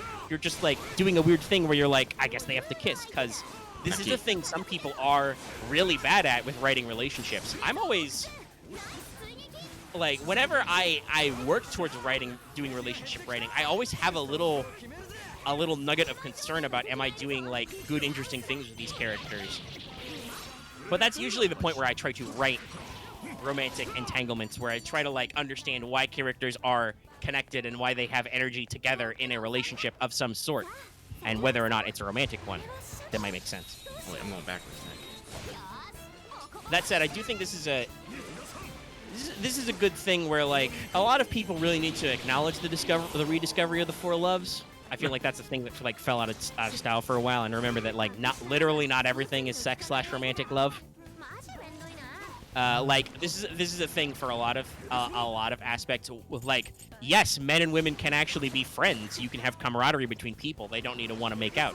They oftentimes do actually want to make out, but like that doesn't have to define their relationship, especially if they're already making out with other people. I think it was just called romance plots. It was very general. Mm-hmm. Oh yeah, so Ax, you brought this up. This is another thing I've noticed. This was big in the fan fiction community of like slash fiction, right? Yeah. Is that like this is also a thing we do need to remember. Listen, gay people, I appreciate you. I'm super straight. Well, I don't know if I'm super straight, but I'm definitely in the hetero zone. Right? I have some leanings, but there's a reason why we have spectrums and scales to this, but yeah. I'm generally pretty het. Yeah. I like ladies and ladylike sexual characteristics. Yes. I appreciate that gay people exist. They're cool. I don't have anything against the gays. I may or may not be talking super awkwardly about this just to be funny. But no, like I don't have any problem with that. I definitely noticed there was a peak moment in the internet, which I think has reduced down a little, but not completely gone away, where like if any two male characters or two female characters express any kind of closeness of relationship, then there would be weird fandom internet people who were like, you know, kiss. I'm like, but also people of the same sex can just have friendly relationships. You know, you can build family of choice. That's a whole thing. You can build familial relationship with people who aren't related to you by blood. Which is that's definitely a big concept that I think took off a few years back, family of choice and stuff like that. Oh yeah, no, it's like that's why I love romances. Like I fucking love romances and stories. Well, and I honestly I actually think it's more like respective of the different way people can be and more explorative of like sexuality and different emotional and gender roles and stuff, if you can have like close relationships. Like I know I listen to some podcasts with people who are like, you know, talking about stuff and like, hey, you know, wait a minute, you owe me a mandate, you know, we did dinner and a movie as friends, right? Yeah. Like they don't mean it as like a romantic thing, but like you can totally build up that relationship with people you're not romantically attached to. Be like, did we just hang out? Did I just buy us dinner and a movie? Well, now you owe me dinner and a movie, you know? Well, yeah, no, like that's what I have with my best friend Alex is, like we have done like, we both know we're both firmly like not into each other, but we go to movies, we go to dinner. So when the theaters were open, we go to like that's like fuck. Back in our old house, fuck, there'd be times where we both lay in bed and watch movies, and it would weird people out. It's like you're just two dudes laying in bed watching a movie. You look comfy as shit. I was like, we were like, yeah. What? I'm pretty sure that's like a meme song, like just two dudes hanging out. Well, no, it was a two dudes hanging out in the hot tub 6 feet away because they're not gay, something like that. Yeah, you know, like there's a lot of, and at times certainly dude relationships could get a little gay. Hi, Grease and Rome. But like, yeah, there's.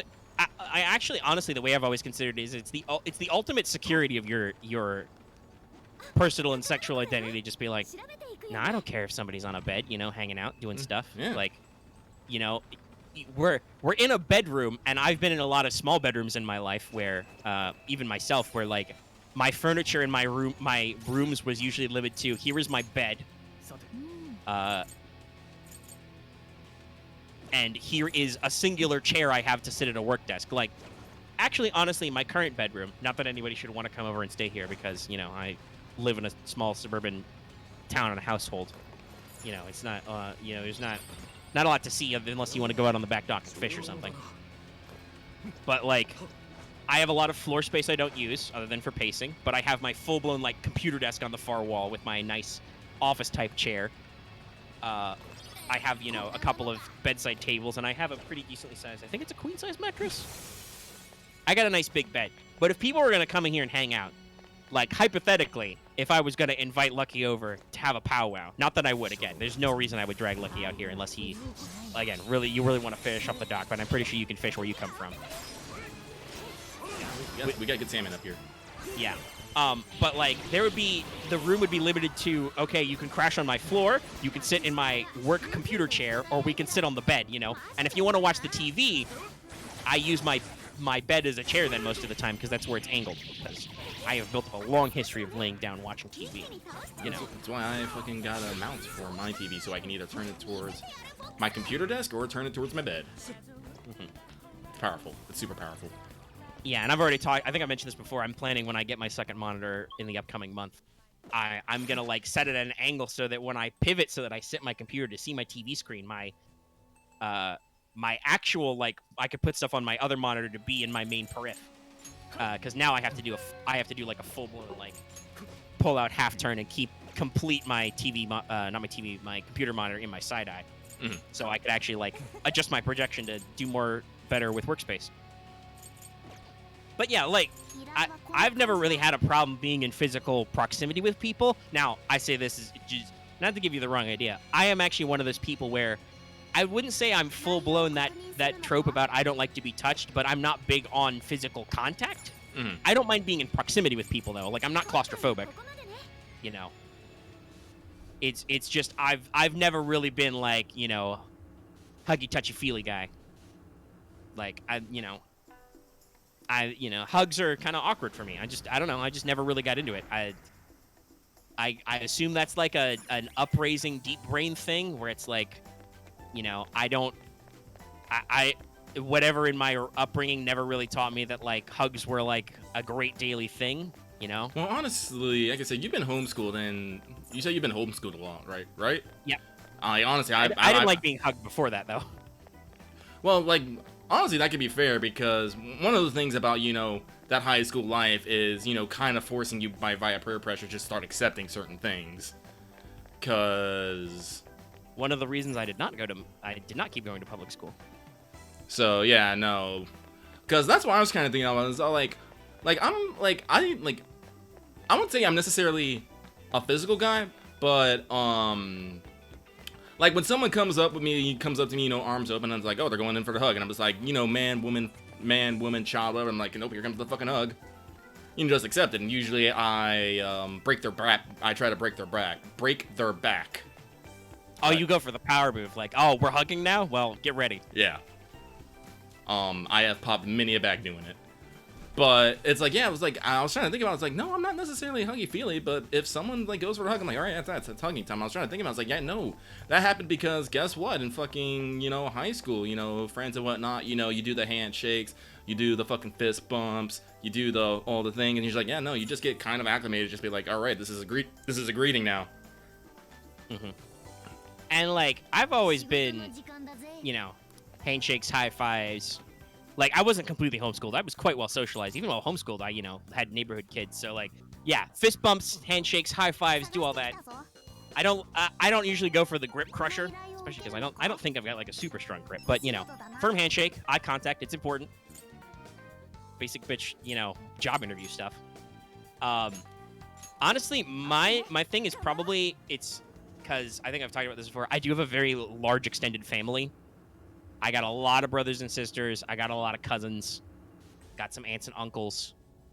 I'm unfortunately running out of grandparents. Uh-oh. As is the way of things. That's okay. My grandpa's doing great. He's been staying with us lately. It's his 88th birthday this year, and he seems to be doing fine. But he is unfortunately the last one. I've run out of all of the grandparents. But you know, big family. So like, I'm used to occasionally, like, around the holiday times, you get roped into those you know, family meetings.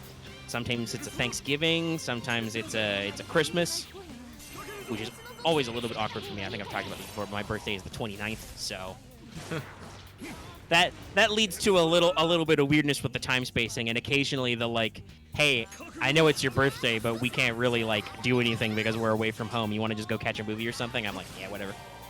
I'm very relaxed about holidays. Like, it's my birthday, cool. I maybe want to eat something that maybe not necessarily something nice, but eat something I haven't eaten in a while. You know, whether that's order some McDonald's or like we actually go out and like hit up like an Outback or something. Maybe order some pizza. I don't know. That's what we did this year because obviously not going out. Yeah. You know, maybe watch a movie, whether it's in theaters or just on the old home entertainment. And just like I would prefer not to be bothered by anybody. Like that's how I feel about my birthday. Gifts are nice, but not necessary. Just well wishes. Have some time to myself, eat some food, and go about my business. That's kind of how I am. I'm very relaxed about stuff like that. I feel a lot about that, like in general, in holidays. Like I try to remember people's birthdays, but also again having such a huge family because I haven't even mentioned all the nieces and nephews. Like it's a fucking web. Like literally, we have a huge calendar to keep track of everybody's birthdays. I just can't. Once I move out of this house, I'm gonna have to like start my own like Google spreadsheet of like whose birthday is when. Luckily, because of my own relaxedness about it, I do feel like most of my family members have learned to expect my relaxedness and know that I'm not super flashy about stuff either. So, yeah, for Lucky's birthday, I think the big this.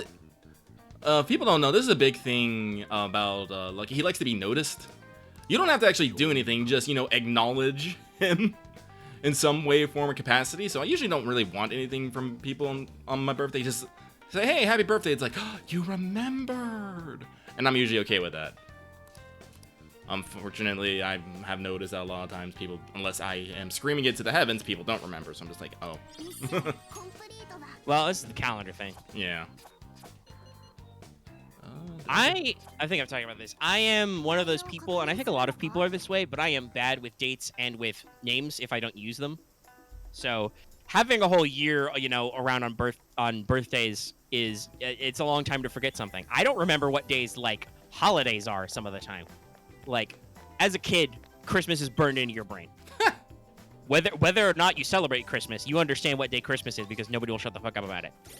But could I tell you exactly what day Thanksgiving is? No, because it's not an exact day. It's well, it's the fourth Thursday of November. Yeah, fourth Thursday. I was like, which number Thursday is it? Yeah, so you can figure it out. Like I can figure it out looking at a raw calendar, but I haven't memorized what day that is this year. I know what day April's Fool's Day is, one because it's always the first, and also because I hate that day. Oof. Because people are always assholes on it. And at least once in my life, I've had a father, a jokester, try and bust in and be like, "Oh my God, fire! Haha, April Fools." Moving on. He's dead. Great. Dan thinks he's a funny guy. He funny sometimes. Just that's never funny. Yeah, there's, you remember certain dates for certain things, but there's a lot of stuff that's like, I don't know what day that is. What is Labor Day anyway? What does it do? What does it mean? When is it? I don't know. Somebody will tell me when it gets close because there'll be Labor Day weekend and Labor Day sales, but right now, I don't fucking know. Yeah, that was our Real Talk diversion. I guess. That went on for about 30 minutes. It's cool. We're great. We are great. We started by talking about Cyberpunk. But I do think I wanted to do this transition earlier. I do think jumping off Cyberpunk 2077 is a good point to talk about the Sprawl, maybe. Oh, okay. Because we did wrap up our Sprawl adventure. Yeah, took 2 sessions. Yep, took the 2 sessions as planned, pretty decently. As strongly expected, I don't want to say nobody, but a significantly less number of people watched to the second and then thus the third episodes, aka the first session and the second session. It's like, I think it's like divided by half like each time. Like, where's the actual start? Okay, Sprawl 0, 120. Yeah, wow, it is like literally half. Sprawl 0 is 129 views currently. Sprawl number 2, Pacific Fire, is 61 views. The Rio Grande job, the actual finale, is 36 views. So it's almost halved, 50% down each time. Oh, that hurts my soul. Yeah, but at least it kept up a little, and maybe by talking about it, people will remember and check it out if you haven't. It's a good source of entertainment. Our session of the Sprawl that came out this week is longer than the previous week's episode of Let's Talk FGO, and almost as long as the current this week's episode. So if you want more us, check it out. Sorry, I'm just not thinking of like what could we do to get more people interested in our tabletop games. Like, I've been thinking about it. It would probably be stream live, but I don't know if we're ready for that setup yet. I'm not averse to it. I would probably want to pilot it with some shorter games like the Sprawl first. mm-hmm. And we need some victims. I mean volunteers. Because I talk about this. And by the way, if you ever happen to be in like a one-shot or a short-run game with me, because I do occasionally get community members in on this stuff, I'm building out a certain stable of people who are invited to my games, but I'm not averse to expanding that slowly over time. Mm-hmm. I have learned through a couple of rando pickup games on the internet to be a little bit picky about people you invite into your gaming circles. I haven't had any like truly bad experiences, but I have gamed with randos before, so you got to be careful. But I do always like to emphasize that I always want people to be okay with my recording. My D&D games are not recorded because I asked Vesper about it, and they were like, man, nah, I think it's fine. I'm like, okay, all right. If you're not into it, I don't care. This is my off time. So like I always like to secure, and I would definitely want to with streaming. Like with recording the audio, we don't, but hypothetically, we could cut something out. If it's being streamed, then that's it. That's the internet. Mm-hmm. So it would be a thing to do. I mean, they're not all high production. Actually talking about like shows on the internet. Like, yes, I do think that groups like Critical Role and some others have kind of, pear-shaped that a little, but like Critical Role is relatively new to the actual play scene. When did they actually get started? When did they start for reals? 2015, okay. Yeah, no, that's fucking recent. I've been listening to actual plays since like the early 2000s. Most of them were audio only. Mostly because a lot of them are playing real-time games like Critical Role where they just throw a fucking microphone at the center of the table. I have listened to some APs recorded on phones. They've usually been bad, but, people get better.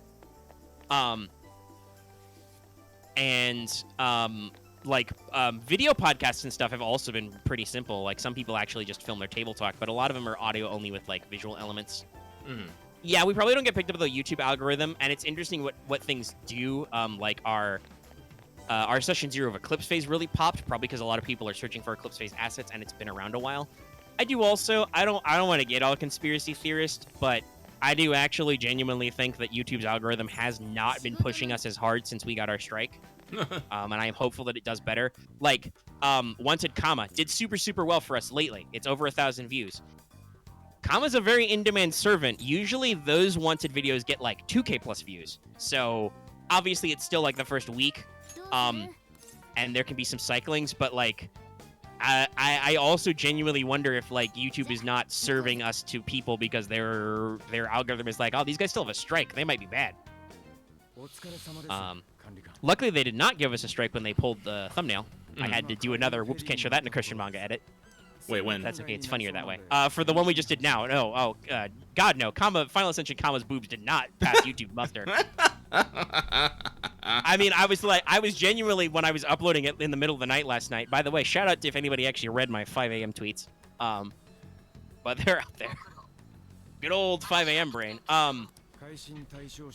But, no, they did not. YouTube sent me a lovely email about, hello, we've removed this because it violates our policy on sex and sexual content. And I was like, okay, I'll put a new one. And I put up the new thumbnail. It's got, like I said, the big whoops, can't show that, over Comma's boobs. And the episode is fine. It's #1 right now, actually, for us. Yay. Which is good. That means it's beating out both last week's episode. Okay, no, it's fallen to #2 slightly. But it's just behind last week's episode and also just above Wanted Comma. Which is good, because our previous week's episode, Bamboozled by the Labyrinth, the OQ pregame, doing very well for us. It's been a while since we had an episode that broke that high as well. Yeah, actually, I did notice our subscriber count did go up, did do a bit of a jump. Yeah. A couple of people have dropped off. I don't know if that's just, bots being cleared or, like, people people realizing halfway through the week like that we post stuff that's not Let's Talk FGO or Wanted Comma, and they decide they want out. I don't understand why people subscribe sometimes, but you know, we definitely got a big jump because we were asking that question. It was like, man, are we ever gonna stay above like 2930? I think it was. Yeah. Yeah. Well, I think we will now. We got a chunk. You know, it's always interesting to see those numbers fluctuate and try and get stuff out there. And you know, stuff even out. Sometimes, you know, we have to like shill stuff. Like last week's episode of Progression Tournament, not the one that just dropped on Friday, was actually like a little slow, even though I tried to like shift up the titling and like make it seem better to the algorithm and stuff. But I talked about it a couple times. I slipped its link in a couple of places, and it's gotten to the same average views. I feel kind of the same about the latest one. I did a nice shiny thumbnail, and it's being a little slow, but I hope people pick up on it because I put some extra work into making that thumbnail look cool, crisp. I've already designed the next one. It's got additional things in there. It's got, like, I've inserted additional images. I've added effects. Like, I'm trying to do better. The Sprawl could probably have better, like, some of our APs could probably have flashier thumbnails, but that's hard. Like, honestly, for Star Wars, I just reuse assets Fantasy Flight Games, and now Atomic Mass Games does for their own, like, various game lines and stuff. So, you know, I edit those. Those are usually, like, pretty appealing, but I don't know if they have, like, the full-blown effect. You know, but for the Sprawl, I was pretty simple with, like, I'll just do the big words, the Sprawl, with the guy's name on it. Mm-hmm. And, I mean, the Session 0 got pretty good views, so it's not, like, horrible, but thumbnail technology is something that, overall, we should probably get a little sharper at. I'm just not always sure how to get better. Like, your Let's Talk FGO thumbnails usually do very good. Like when you actually belt out a solid thumbnail, we get the clicks. Mm-hmm. It works. And we've been doing it for a while, and I think it did actually help. I try to make our What's Up thumbnails a little flashier as well. Like, those are very dirt simple for now, but they have a template. I try to add additional stuff. Though, it's weird. Usually, if I do a plain Jane thumbnail, we do actually get a few less clicks. Like a noticeable amount of slightly smaller views, but also sometimes our episodes lately haven't been super exploding. Mm-hmm. Like, Scooter Strikers is only like at 117. I'm actually quite surprised. I don't know. You know, you'd think it because, you know, you're playing a new game. We're talking about Strikers. I don't know. But again, like I said, I do actually feel like we've been a little more soft blow on that algorithm. No. Maybe when we get back to streaming, we'll see some more spikes. That'll be good.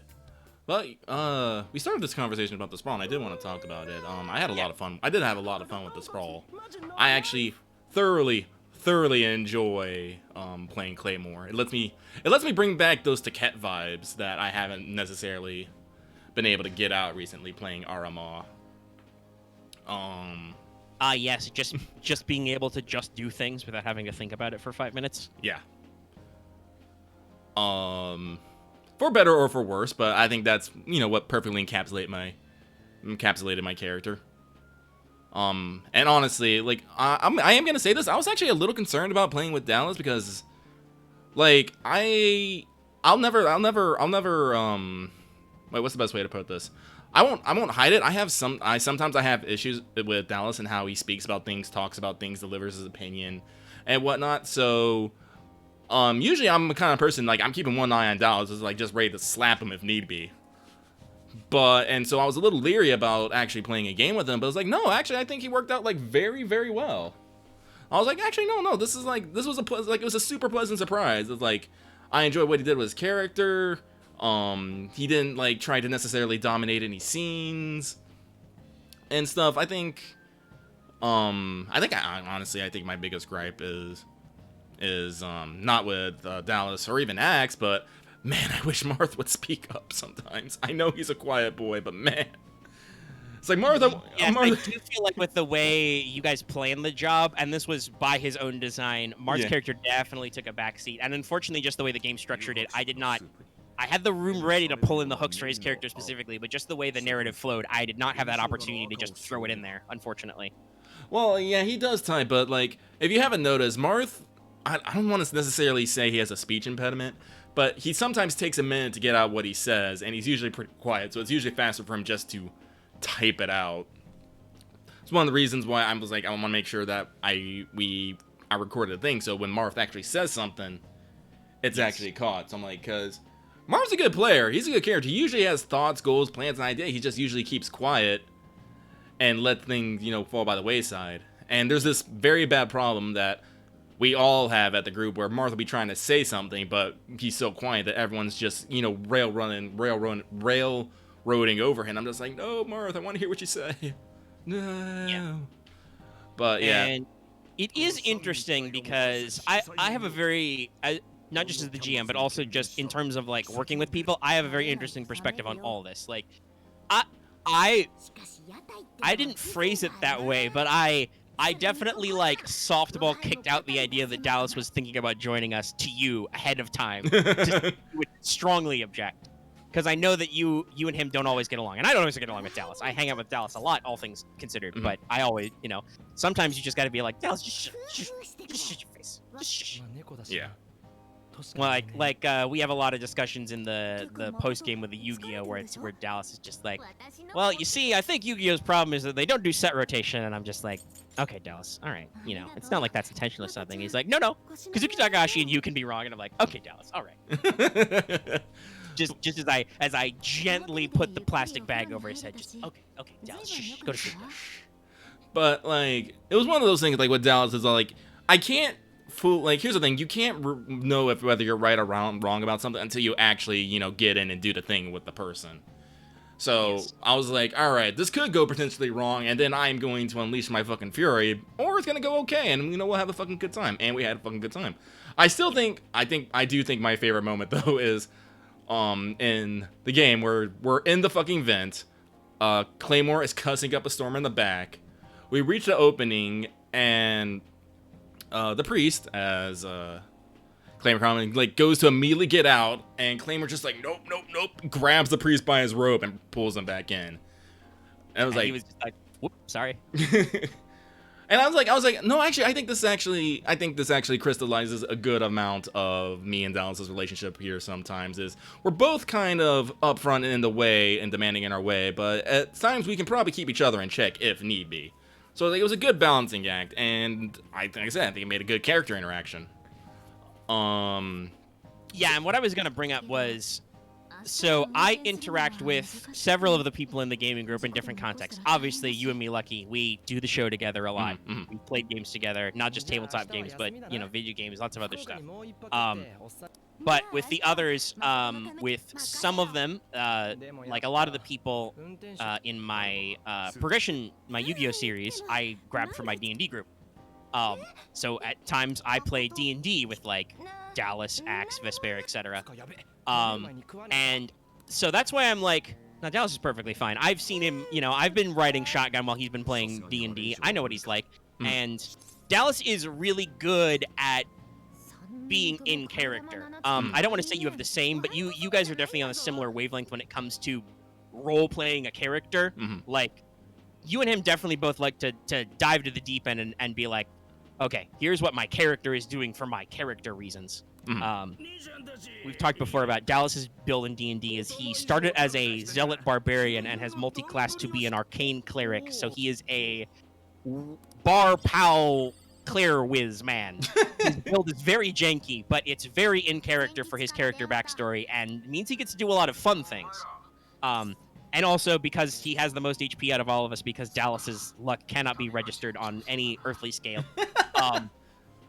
That's both positive and negative. His luck is just all over the place. He has the highest HP, and occasionally he does crazy dumb stuff like, I'm gonna jump on the back of this burning magma golem guy, this lava elemental, and we're like, by the way, as I'm lying unconscious on the ground rolling my death saves because I got crit to unconsciousness in that fight. Oof. I'm just thinking like, great plan, buddy, go for it.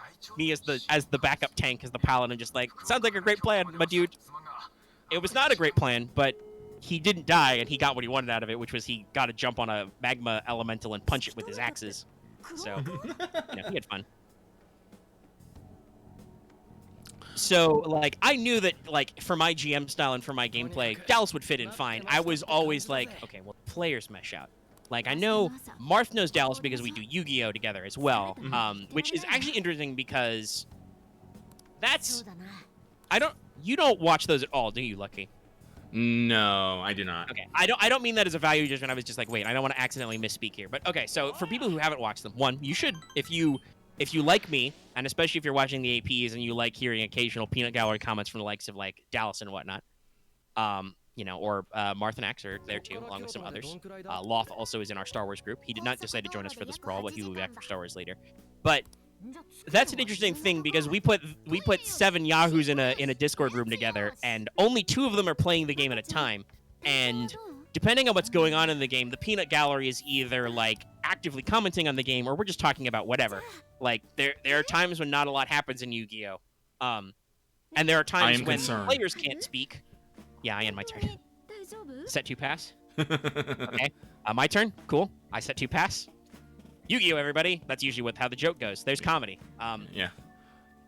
But also there are times when the players need to not speak because they are busy using their brains. As one of the players, you know, there are times when we're actually playing the game and we can't offer any commentary unless we're literally describing what we're doing, which doesn't work because the opponent's sitting on the call too. So in that, it's interesting because I feel like when he's engaged, Marth's way more talkative on Yu-Gi-Oh episodes than sometimes he is in our tabletop games. It's really interesting, not just as he's playing, but also like because he's there in the in the commentary booth as well. I think it's all just a matter of like having the right moment when he feels like he needs to speak, and sometimes we got to be a little encouraging. We got to be like, all right, buddy, speak up. What you got? You know, and cutting away, asking clarifying questions, and that's a thing that as the GM is not only I like to do. Oh no! Into the design of the sprawl. What particular oh no thing is this? Haru just got behind the wheel. Uh-oh. I had a feeling it was something like this. Oh. Yes, I love this segment. I knew exactly where they were going with this. Oh god, oh no. I really hate that there is not an option just to be like, oh no. They do occasionally still make you have to be a dummy in P5S. I do kind of wish that with 3 dialogue options, sometimes they could be a little broad. Like, that's something I definitely talked about last week, where I'm like, listen, I've dedicated a large number of hours to playing Persona. I understand what's happening here, guys. I'm not an idiot. Yeah, I knew Haru was some sort of driver, but I thought she was maybe a bad driver. No, it's not. It's not. No. No, it's the other side of Haru. She's got to let it out. Mm-hmm. Okay, but yeah, sorry. I just had to get that. So we were talking about just team comp. So it's definitely, like I said, I have an interesting perspective because I see a lot of these guys in a lot of different contexts, and I do definitely feel like Marth was the least speaky in our sprawl. Mm-hmm. Though he also had a decent action in the world building in Session 0, but yeah, his character was definitely more like relaxed, and I don't know if that was like his design goal or just, like I said, the way the plan worked out. You know, we'll see in future stuff. Because we're going back to Star Wars. I mentioned this already. It will be a little while before I want to jump back to it, but I have, as being me, I've already like pre-planned what the next sprawl job is because I'm like, I had an idea in my mind. So we will return to the sprawl someday. I'm excited. I put a lot of thought into Claymore, and I want to get more of it out. Mm-hmm. I think that's one of those unfortunate problems. I don't think I could ever actually truly do like a one shot. I was like, no, I put in the time and effort to make this character, and I want them to go do things and be places and stuff. Unless they die, everyone dies at the end. That'd be an interesting game. Yeah, do a whole everybody story arc all at once. Yeah, it's hard. Obviously, I understand the principle of connected one-shots. Like, I've done that a lot with games I'm learning where I'm like, okay, the scenario is self-contained, but you'll probably keep these characters because we're going to figure out stuff as we go along. But I've learned that doing truly one-shots is hard. Both for me in terms of, like, because I like to double back and make sure all the characters, you like get their fair share. That's probably something that if you're trying to truly do a one-shot, you can't do. You got to just like power through and be like, well, if he's quiet, he's quiet. If he doesn't get his thoughts out, he doesn't work.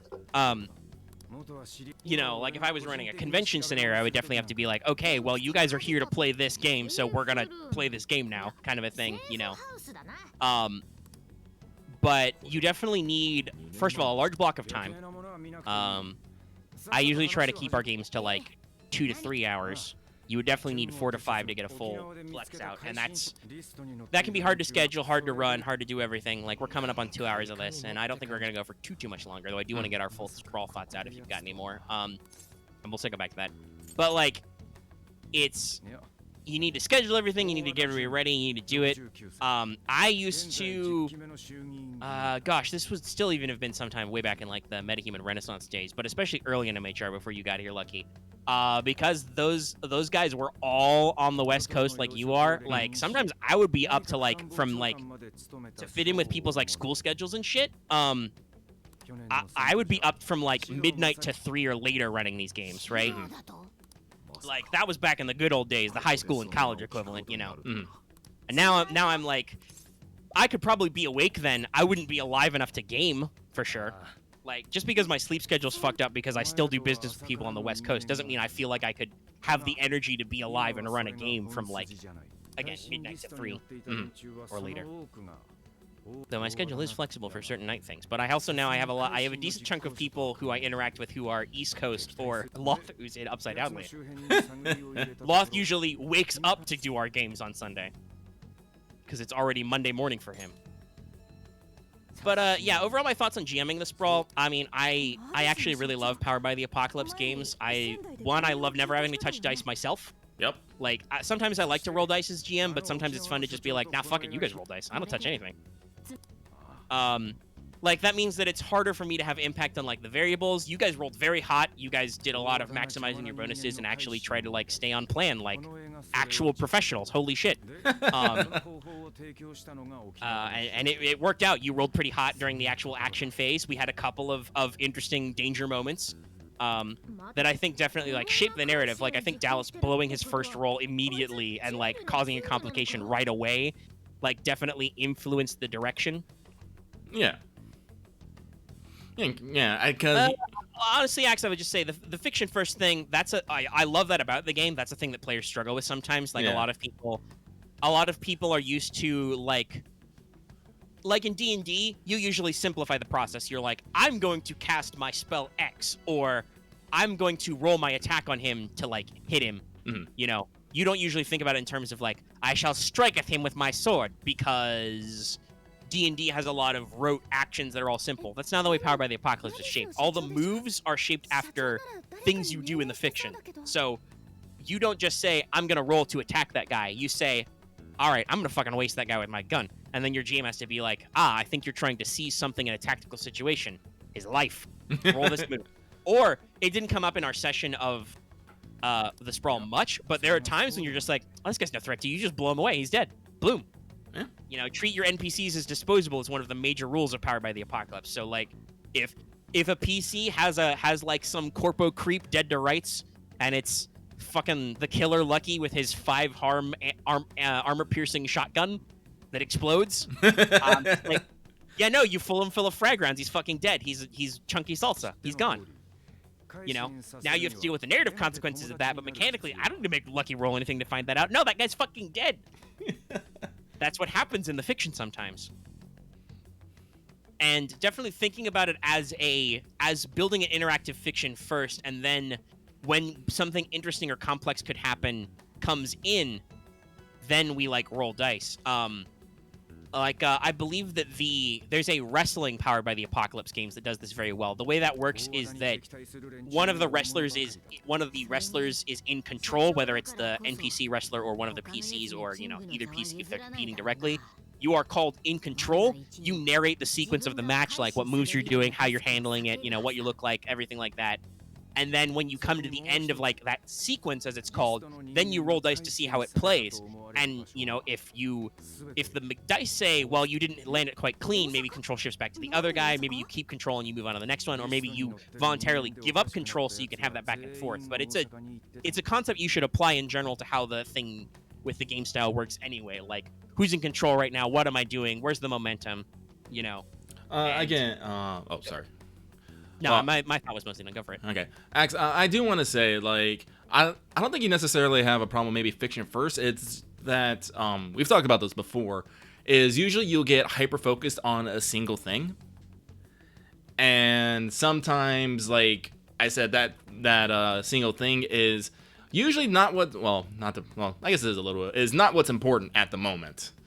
Like I think we could talk about this in we mentioned this in the sprawl. Sometimes you get really overcomplicated with the things you wanted to do, and other times you would just like try to skip like a whole bunch of steps in between just so you can go do a super specific thing you wanted to do. Yeah, and sometimes we got to be like, okay, whoa, roll it back. Yeah.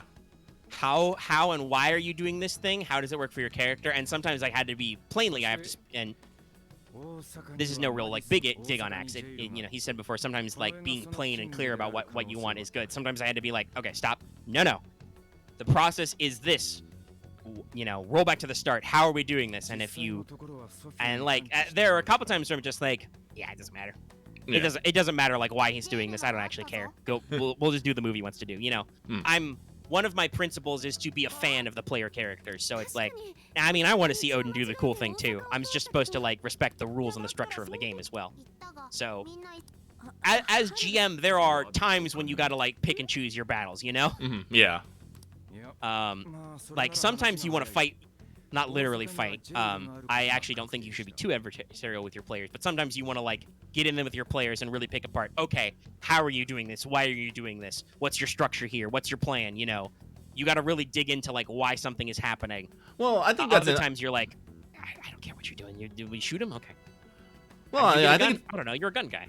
Well, yeah, I think it's important because it's not necessarily of you're trying to figure out what they're doing, is you're trying to understand their thought process and their character's thought process in it. Right. Like, and also sometimes we're trying to get these things out in the open because just because you know, like you talked about this, just because you know a lot of shit about Claymore doesn't mean that I, the GM, or the other players know a lot of shit about Claymore. So, you know, you have to have opportunities to let this out, and sometimes players need to be coaxed into letting their stuff out. And sometimes players need to be pause button and be like, okay, you're letting it all out. Cool, that's great. There's 4 other people in this call right now, buddy. Put a cork in it for a second. You know, you have to like let people roll back and let kind of the ensemble cast shine, because RPGs are really interesting in how truly ensemble they can be, right? Yeah. Like there are times with like with our Star Wars game. Unfortunately, well, probably not unfortunately, but like just by the nature of the beast, not only lucky did you start as the face character, but I think everybody considers Arama to be the focal character. Yeah, I think that's partly my fault too, because I do enjoy grabbing the spotlight, but I also, despite Arama being very socially, I made her very flashy in combat. Like, you. Honestly, you have this, I don't know if it's a problem, you have this trope when you write leader characters. I have yet to see you write like Axe's character is Odin. He is willing to do some work from the front, but he is also definitely like a planer character. He's playing the soldier, and he played him as the planer, and he wasn't averse to mixing it up, but usually he was like, okay, here's the plan. Claymore, go first, go do this. Like, he was not afraid to let another guy go in the hole first. Usually when you play leaders, I've noticed recently, you're playing leaders who lead from the front. Yeah. Wolfgang had the same problem. Like, you thought you were going to play kind of a scummy, shifty, leadery guy, but the first fights, you were just like, I'm shiny, I have a sword. I'm going to get in there. Oh no, I've been shot. Clearly, I need to be more tough and be more in the open, and then just kind of, it's the same with Arama, like, ow.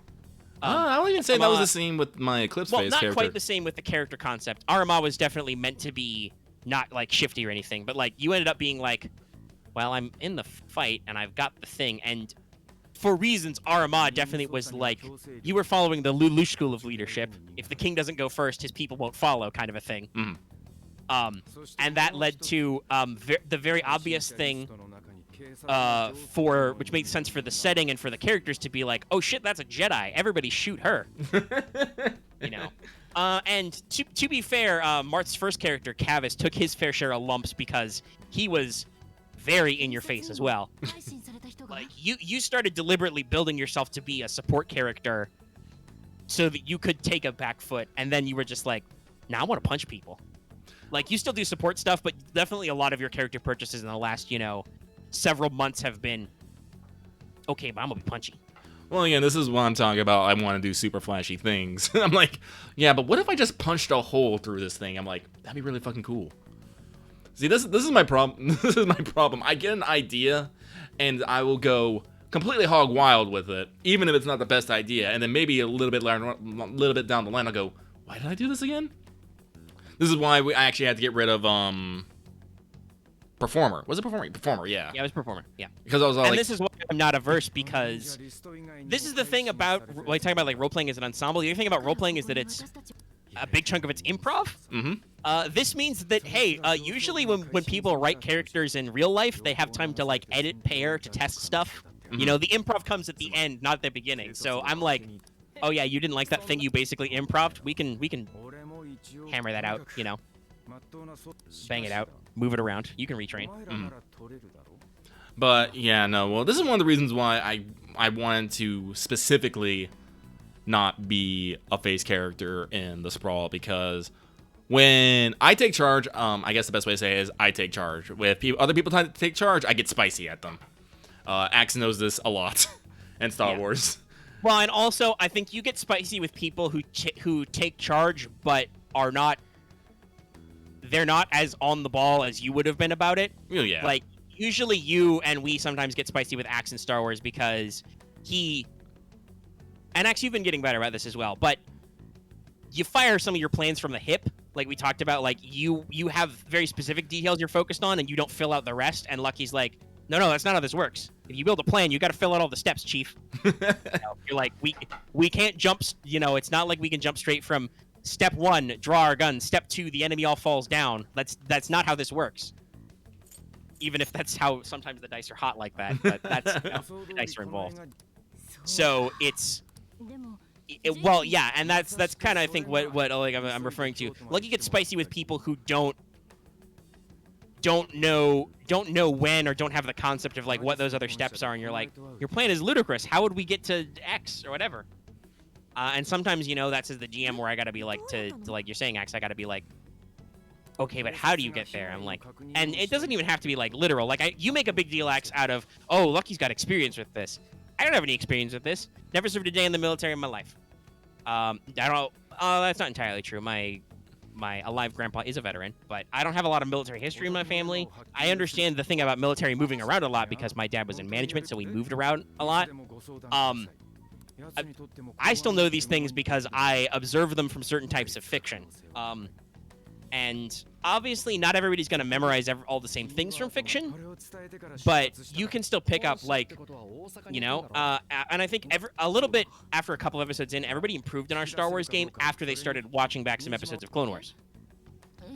Like, they...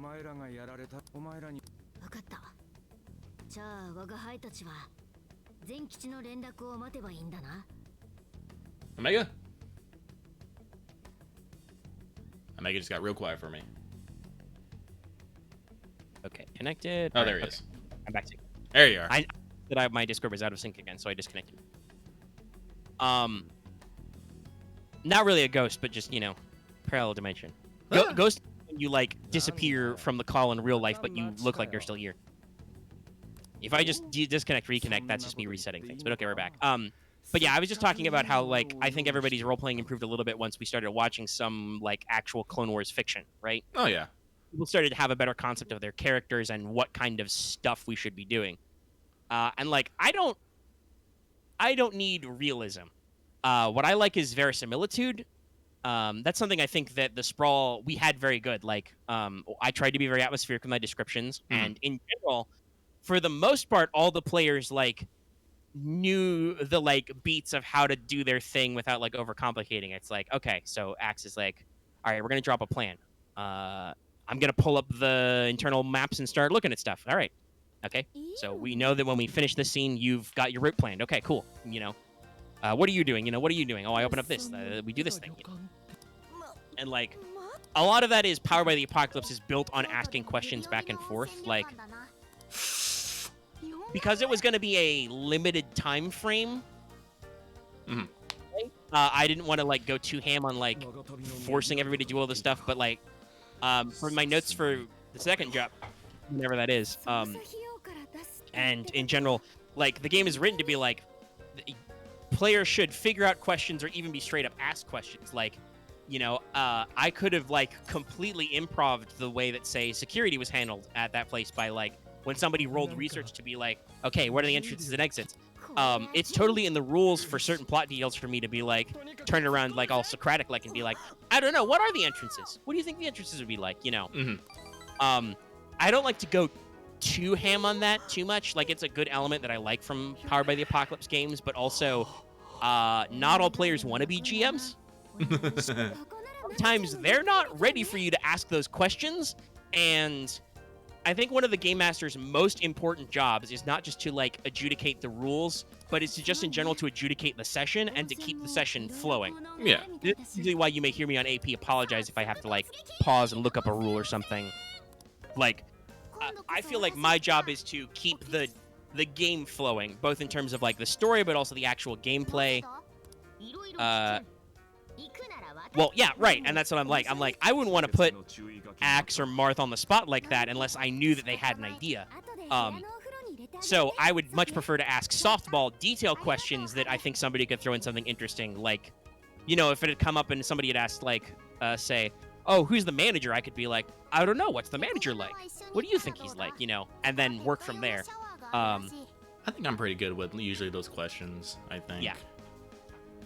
Well, and you still haven't gotten your game idea off the ground, but I know you in the past have GM'd and expressed interest in GMing, and you, like we said, you like to actually get really into your characters and think about these kinds of things. Yeah.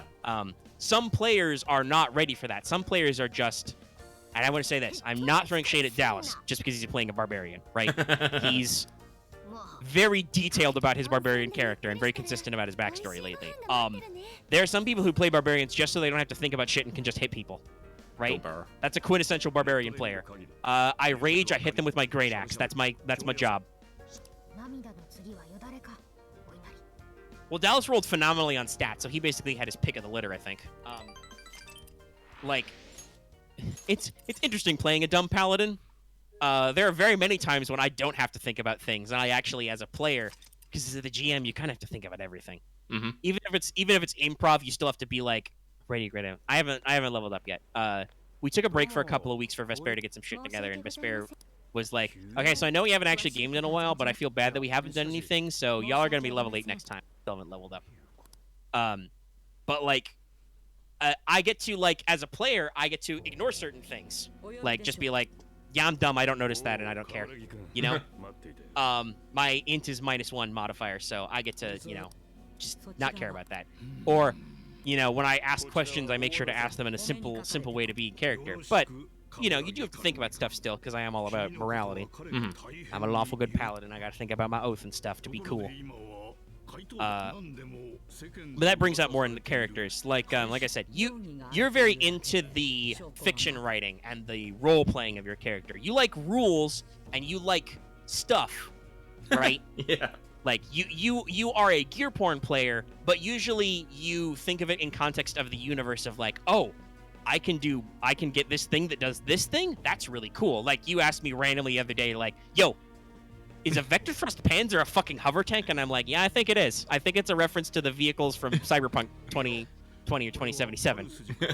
Now, of course, I was immediately like, I fucking need one. Yeah. And I'm like, that sounds cool. That's going to be expensive as hell. And there's a little thing I'm noticing as we think about this. I'm like, man, I'd probably want to do something a little bit with the credit economy if you were to play this brawl long term. Like, damn, it's a little weird sometimes. Yeah. Like, I think it's like, to get a mil-spec vehicle, it would be like fucking 8 cred, like the top of the line, like which you even suggested. You're like, I bet it's one of those 8 cred things. And I looked at the list, and I'm like, yeah, no, that's definitely directly an 8 cred thing. You start with 5. You'll probably spend a couple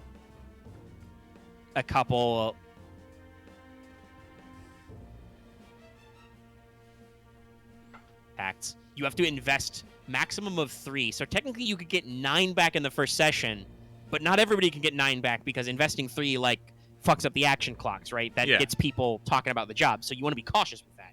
Yeah, you only want maybe like 1 or 2 people to do that to like who need the money, right? What's up? Oh.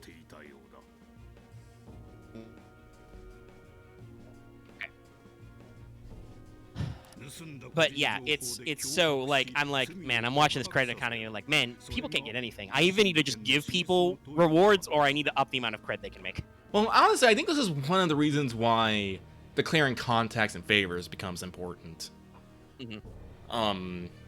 Because right, to get sources for stuff. Yeah. Actually, I slightly pat myself on the back. I was like, oh yeah, no, I know Hushiguma, a fucking gray market weapons dealer. Perfect. Now, I don't necessarily have to pay cred to get something, but, you know, I might have to do something narratively to get something. So, and, you know, I thought that was actually pretty neat, like, with the spray can explosives. It's like, even though that kind of worked out kind of funny, but, you know, that's great narratively. But yeah, I didn't pay a cred for that, and, you know, it gave me something, it gave a little something extra. Yeah. Like, and I'm thinking about it, I'm definitely like, I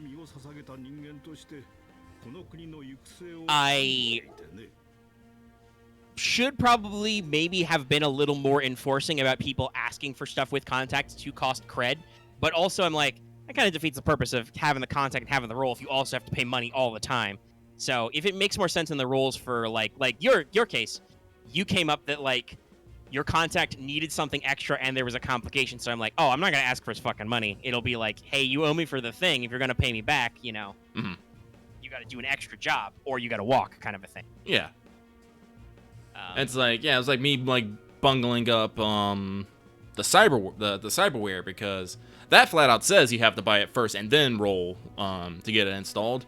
But we were able to, you know, backport that a little bit, and it's like, no, I just, you know, kind of had to do another, you know, extra bit of the job to get that covered. And I was like, okay, this meshes out.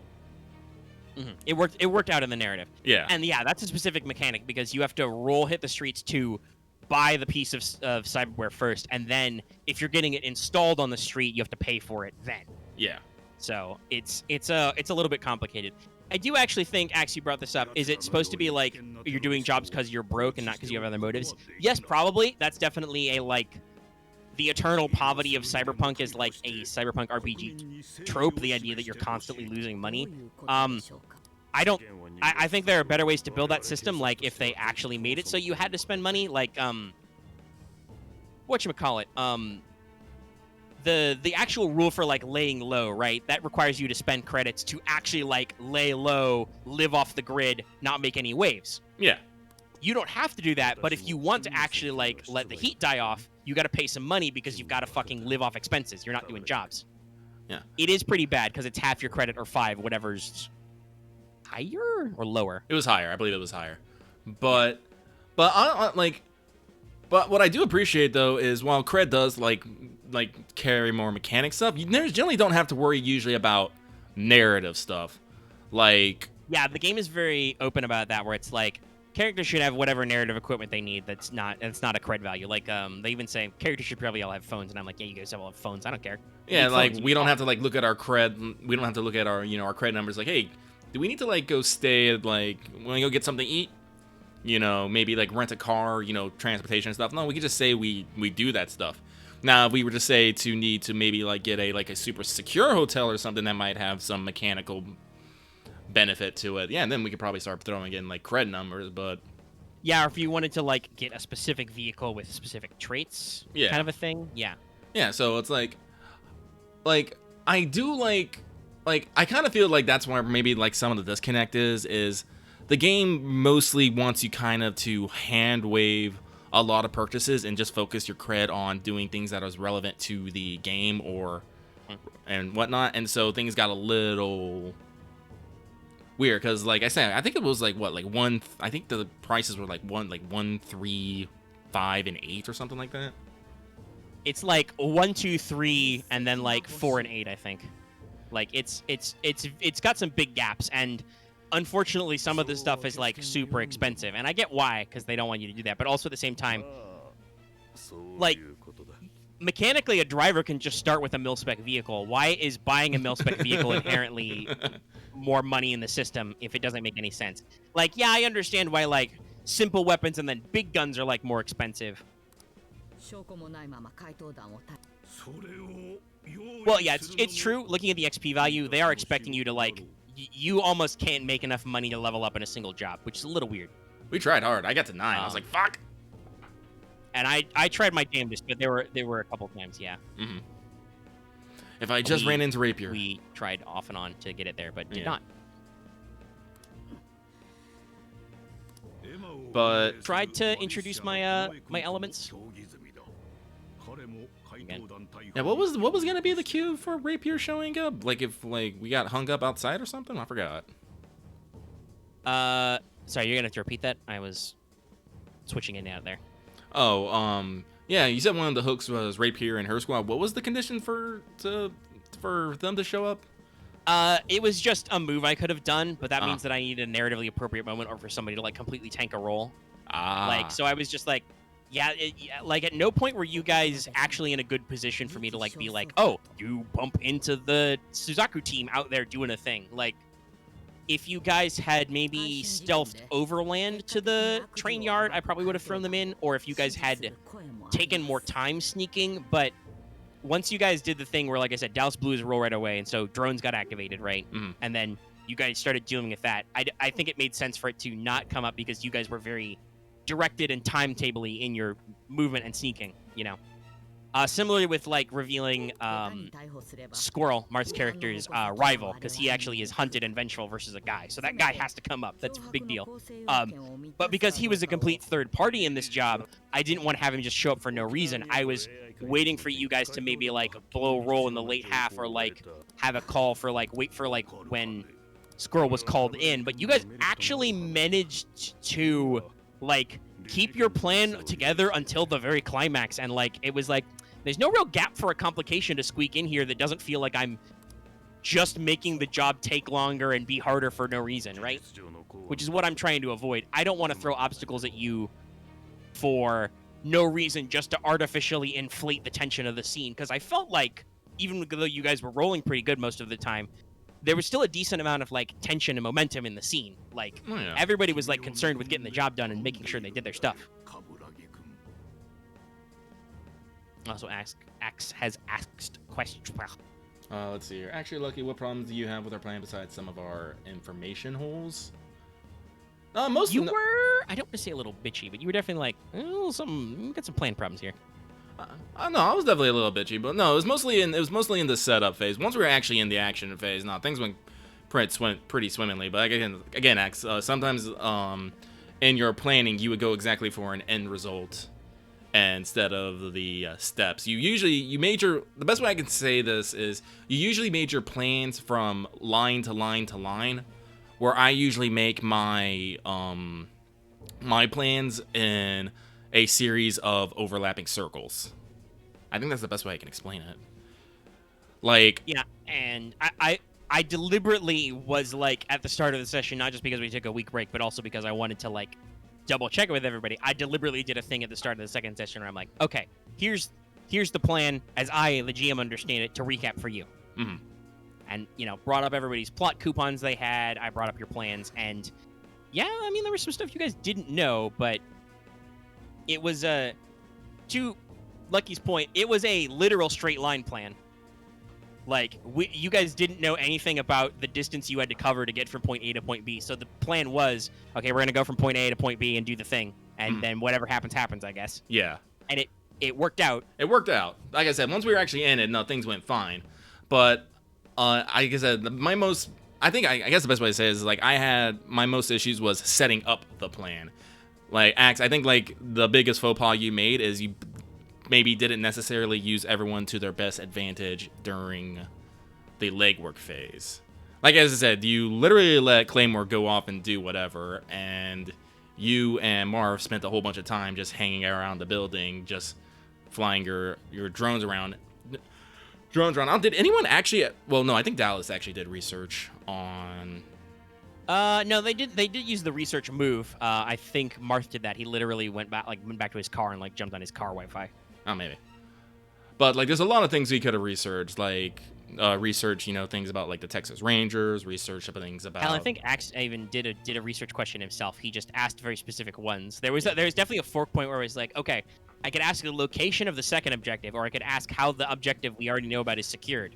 Well, we don't know where the other objective is, so I'll ask. Like, there were a lot of questions that were left open-ended. Yeah. And like, got in there. You guys were all a lot better about actually like especially using assess, but in general like keeping your eyes up and looking around when you were in the moment and being like you especially lucky, but everybody at certain points was definitely like, I'm gonna stop, I'm gonna take a second, I'm gonna look around, or I'm gonna study that guy, or like you did all the fiction first things to be like, I see you are analyzing a person, place, or thing. Got it. Well, yeah. Dice. Well, it makes sense. Like in the moment, it's all like, all right, eyes up. Don't want any nasty surprises because guess what? We're in the middle of a fucking enemy compound with drones and shit. So usually that's how I think about it. But before that, I chucked this up mostly to it being the first time playing the Sprawl and seeing how things go. Again, or setting them. It's just I feel like there was just not necessarily wasted time, but we wasted opportunity. I would say, because, like, I'll use myself as an example. Oh no, Omega, you breaking up? Can you hear me? Am I ahhing again? Okay, all right, it's better. Ah. You're really in and out there. I think most people could follow the gist of it, but I was trying to write it out and it just wasn't working. What was your last thought? Because I left the call. Oh, I was talking about when I make plans, like I said, I don't necessarily plan direct objectives, but I try to gather as much information as I can ahead of time, and then basically lay that information on the table and basically say, all right, these are the things that we know what happens. We'll try to avoid like said complications, maximize some of this, but other than that, we kind of play it by ear because it is my firmest. I don't think no one should ever have a fully kitted out plan, because as we like to say in the biz, no plan survives contact with the enemy /players /GM /whatever. But you need chaos happens. Yeah, chaos happens. So instead of having direct lines of things, you need to have, like I said, large circles, which is usually made by having a fuck ton of information. So, and I do understand that even though I say that, we have the legwork clock, so we have to be careful about actually how much time we are taking to get said information, which then led me to my complaint about like Axe, you maybe weren't using people truly effectively, because we are trying to get as much done as little time as possible. Yeah, well, and I will say, the other thing is that it's ironic where I think the reason why maybe Axe was not like thinking about how to use everybody is Axe was still a little bit, even though I told him not to, think about it in terms of like fewer chess moves, because that means you'll take more time anyway.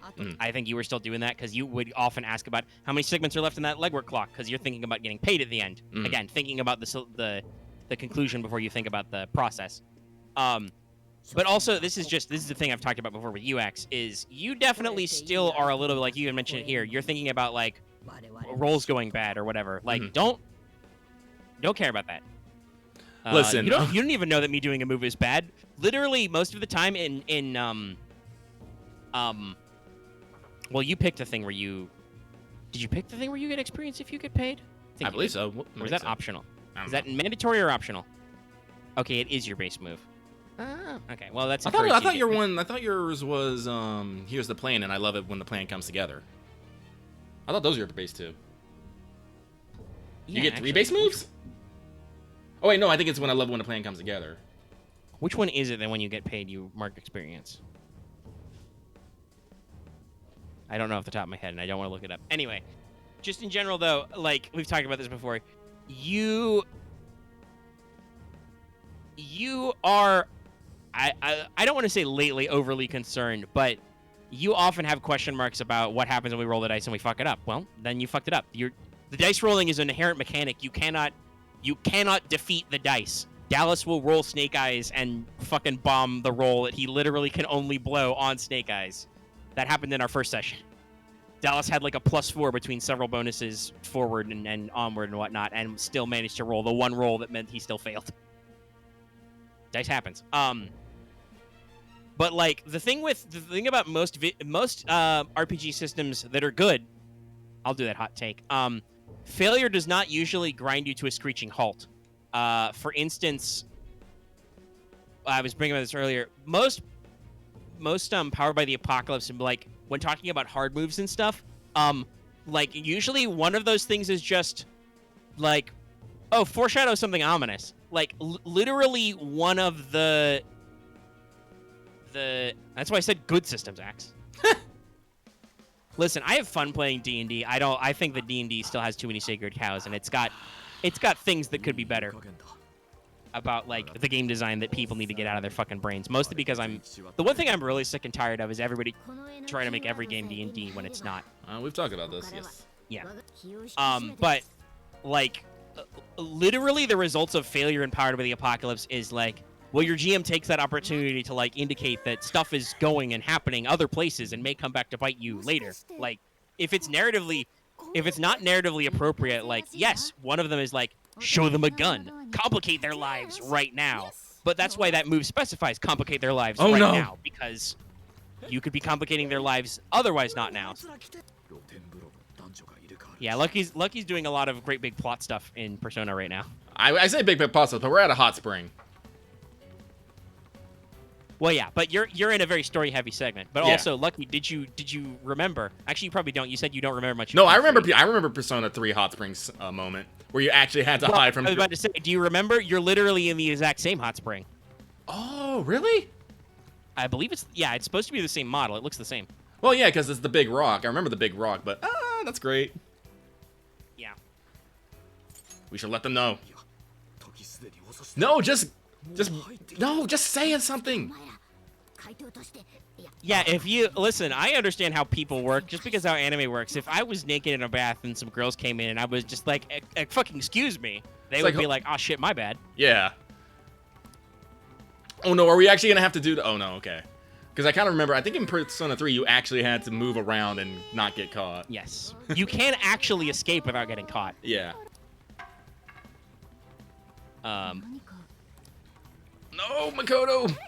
No, you just get, yeah, I kind of don't, I know they're referencing that segment. I kind of don't like, though, that this just happens.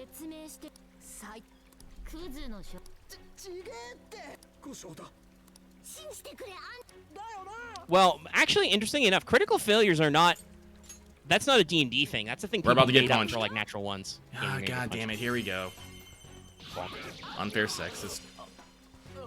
I hate this. Yeah, like I said, I don't actually like that segment. Like, I think it's cute they're referencing back, but they make it a little simplified just to keep the joke. Like I said, that's literally one of my most hated tropes. Ugh. Anyway. But plus, I mean, at this point, you could do the Ferris wheel ride with somebody. Well, like, I did it with Makoto, and she was like, is this a date? And I'm like, yeah, something like that. And she's like, oh, okay. Yeah, I did it with Futaba, and she was like, is this a date? And I was like, yeah, it's a date. And how did Futaba respond to that? Positively. She's like, oh man, I'm like one of those real life people now. I'm like, yeah, that's classic Futaba. Yeah. But yeah, so, and I actually like critical failures or critical successes in games where it's appropriate, but D&D makes you roll for way too much shit.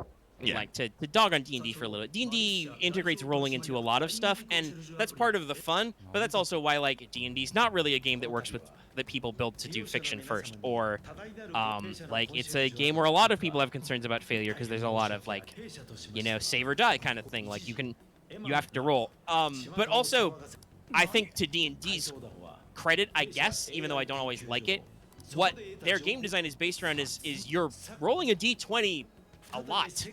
Yeah. Which means that, like, hell, most, you know, 5e in particular, we're at a point where part of this is just part of your character growth, but also I think it helps make the game feel better.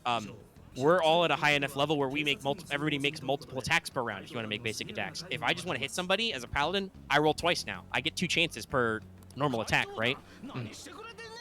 Like, that, yes, that means I could fuck it up, but it does mean that I'm, you know, just, you know, oh, I've missed my first one, well, I'll try again, you know? they kind of build this into the curve of like, yeah, you're rolling a lot, and you know, it's got the interesting interaction and stuff, the various elements, but definitely it is, like Axe said, very combat heavy, and it's based around rolling a lot.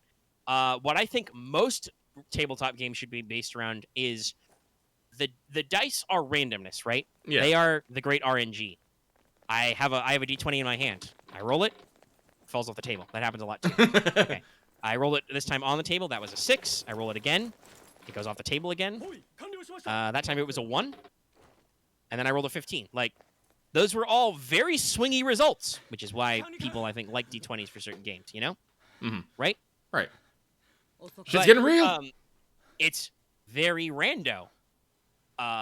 So that means that you should only roll it when that randomness is important, when it's relevant.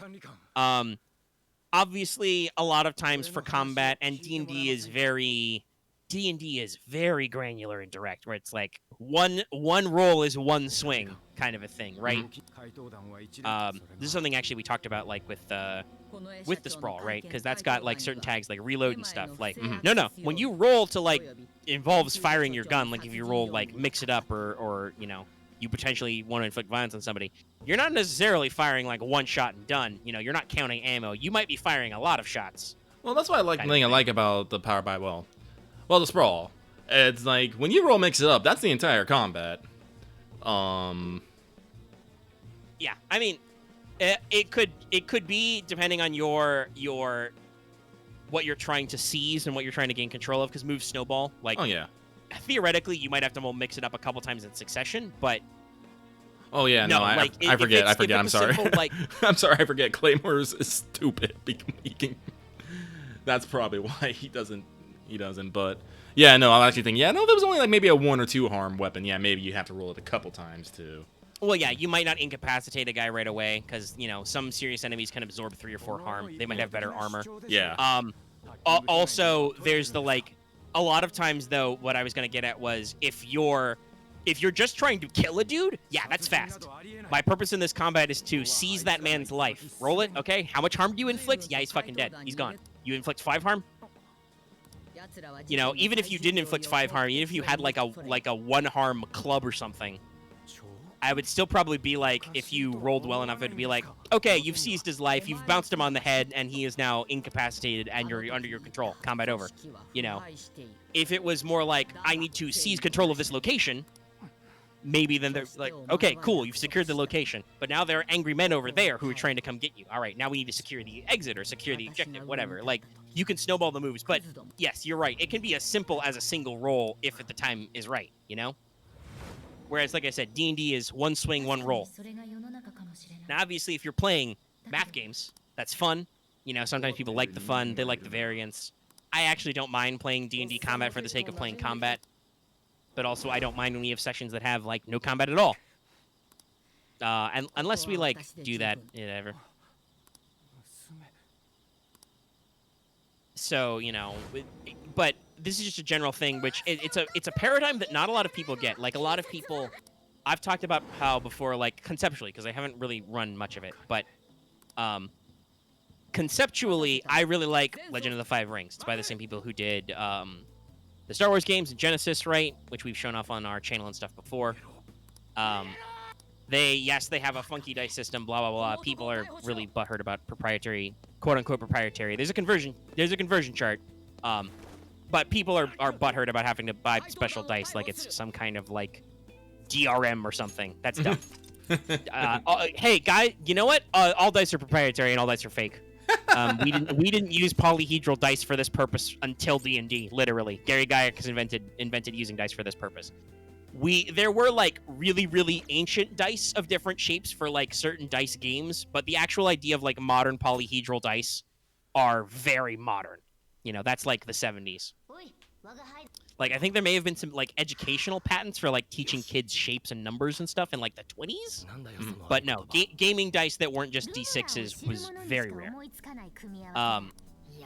But yeah, so, like, with L5R, the current edition has the strife mechanic built in. If you keep certain results on your dice, you increase your strife. Your strife actually, like, raises your it's similar to the strain system in Star Wars and Genesis. It's remarking about your like emotional well-being. If your strife gets too high, you become compromised. This means that you can't keep your strife. You have a harder time focusing. You're in the grips of your emotional moment. A very Japanese ass trope, if I've ever seen one. How many times have you seen an anime protagonist hit his limit and just have to like sit down and stare at the floor for a second? I believe the trope is called blue screen of death. Yes. Heroic blue screen. Yes. It's pretty common. And then usually a lot of those times those characters have an emotional outburst afterward, which may or may not make them look like a doofus, but they get over their emotional pain. That's unmasking usually. But some people are like, this strife mechanic's crazy. I can get strife every time I roll. That's broken. That's totally controlling my character. No, it's not. You never have your role playing restricted when you're compromised. You choose when you unmask. You choose when you become compromised. You can just leave a scene. Recovering from strife is actually very easy. Every time a scene ends, you go back to half your max strife. So, like, you literally reset every time the scene changes. But the other thing is, this is a D&D conception. You don't roll for literally everything. This is in the rules, and people often overlook it. You're only supposed to roll the dice. I think it's when 3 things are met, where I think it's like there is a concrete goal for your roll, right? Yeah. Hold on, I think we're breaking up again. Let me reset. Oh.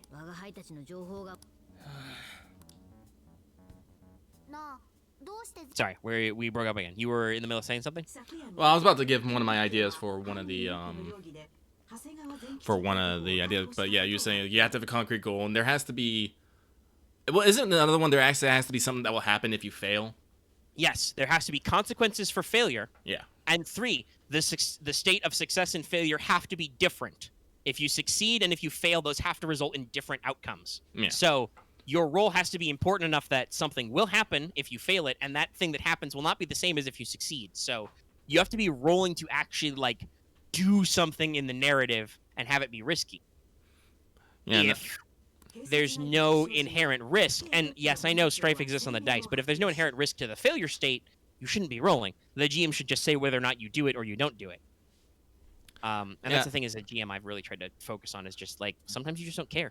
And actually, sometimes this is something that I've been trying to push in D&D games that I've seen and maybe helped out with is if your character is reasonably good at a specific thing and you're just maybe trying to do a low-level thing that your character would normally do, don't roll. You just do the thing. It's like... And I do believe that in certain editions that is actually encouraged, like, once you reach higher levels of, like, okay, like, if something's like a DC... Actually, you know what? It probably works in a mathematical sense. If something's like a DC 5 and you have a +5, don't bother. Well, yeah, no, I think I think one of the rules is because, the 10's supposed to be average, if your 10 plus whatever modifier you have is enough to succeed on the DC or whatever, just don't roll. Don't worry about it. Unless it is something that is, like, important or integral to, unless, like you said, unless there's consequences to if you actually fail. Yeah. But if you're, like, just, I use this rule a lot back in 3 and 3.5 for profession, where it's like, no, I don't need to roll every single fucking time. I'm just gonna go, maybe go do some, like, healer work. No, I'm just gonna take my base 10, add my modifier, and that's what I get, because I don't need to actually slow this fucking down with rolls and math. I just do averagely, and if you're very good at it, sometimes your average is amazing. So, no, this is definitely why I think, like, honestly, I think D&D is maybe one of the reasons why I've gotten more into role playing with 1L and more into role playing and less into role playing with 2Ls. Because God, fucking, there's so much dice in D&D. I'm just like, I'm done. Now, admittedly, dice is one of those things that gives me joy. So I'm like, I have a big collection of them. But yeah, it's a thing where it's like, because you have to roll so much dice and deal with so much mechanics, you start to ask yourself, why am I rolling all these dice? What am I doing here? Why are we here? It's one of life's great mysteries, isn't it? Kind of a thing. You start to think these things, and that kind of pushes you in the direction of, like, actually analyzing your fucking character. And there was not so much now. I think actually, though, while D&D is obviously still the big one in the room and has a little bit of a resurgence thanks to groups like Critical Role and other like pop culture D&D stuff, you know, people still, casuals still know about D&D, you know. But there was a big market in the early 2000s, especially in the nega D&D. Like, not just in the, like, yes, White Wolf did brand themselves as not being D&D for their own marketing. I don't actually know how different they were because old-ass White Wolf games have their own problems. And their own weird player tropes that are awkward. But, like, I think especially right around the time that D&D switched to 4E, because that was so fiddly and combat heavy. Not that as a game system, I actually quite like 4E because it is very video game-esque. It's easy for me to wrap my mind around and you know, follow all the flows in a mechanical sense. It's very beautifully mechanically designed. And to be real, this is an actual truth. Y'all don't actually need rules to roleplay.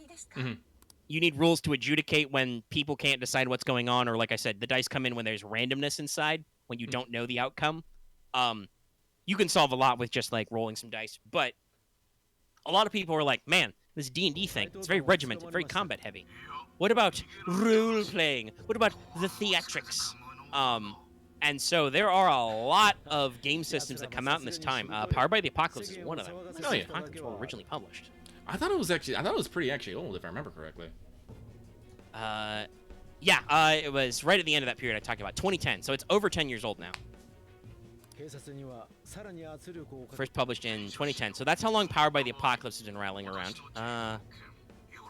When was the first Fate RPG? Not that kind of Fate, the other kind of Fate. Yes, it gets confusing sometimes.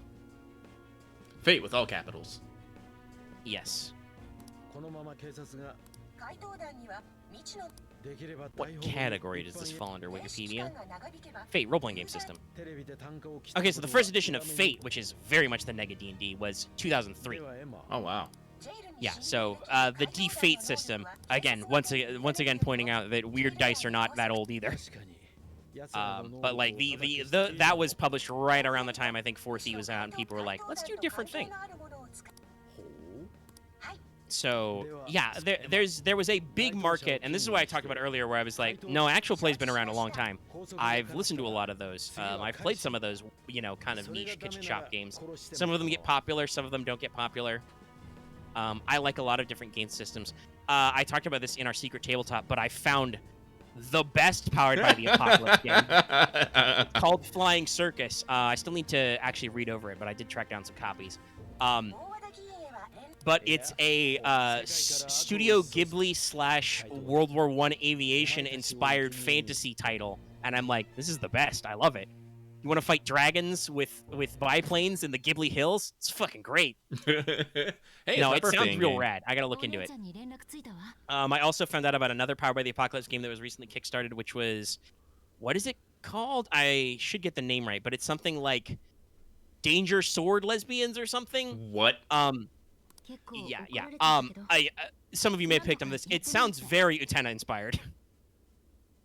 Let me look it up on there. It was a recent Kickstarter, but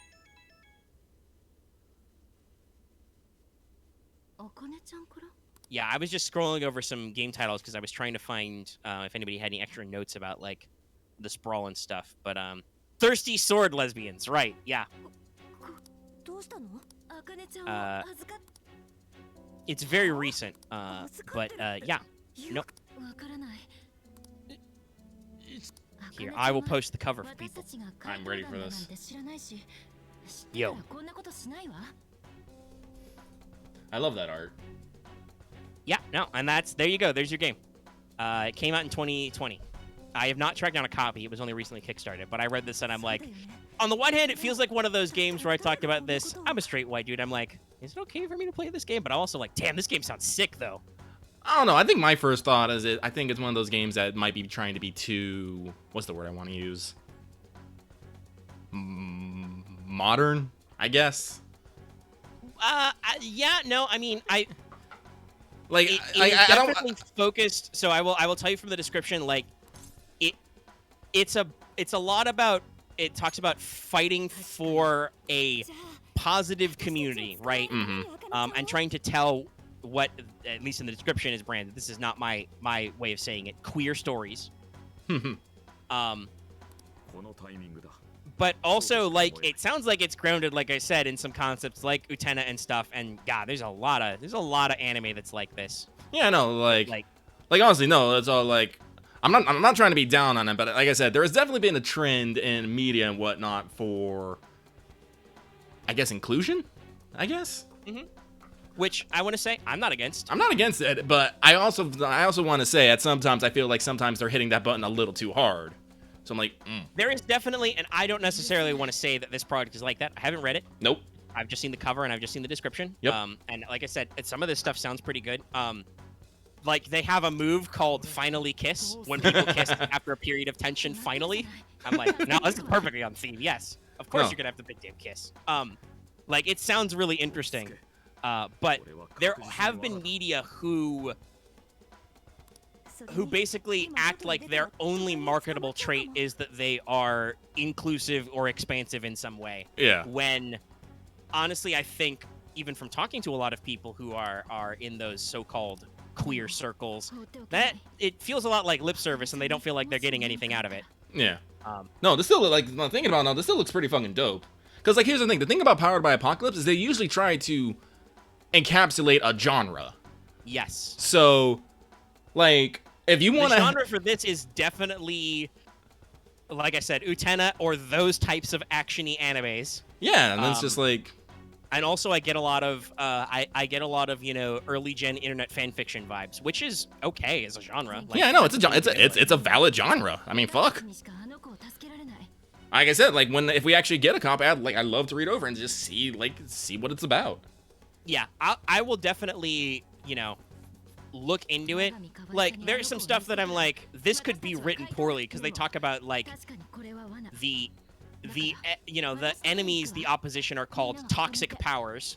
But also, if they mean that literally, like, no, we're not just throwing this as a buzzword. We mean literally toxic relationships and bad powers. Yeah.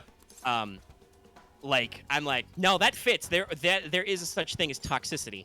Yeah.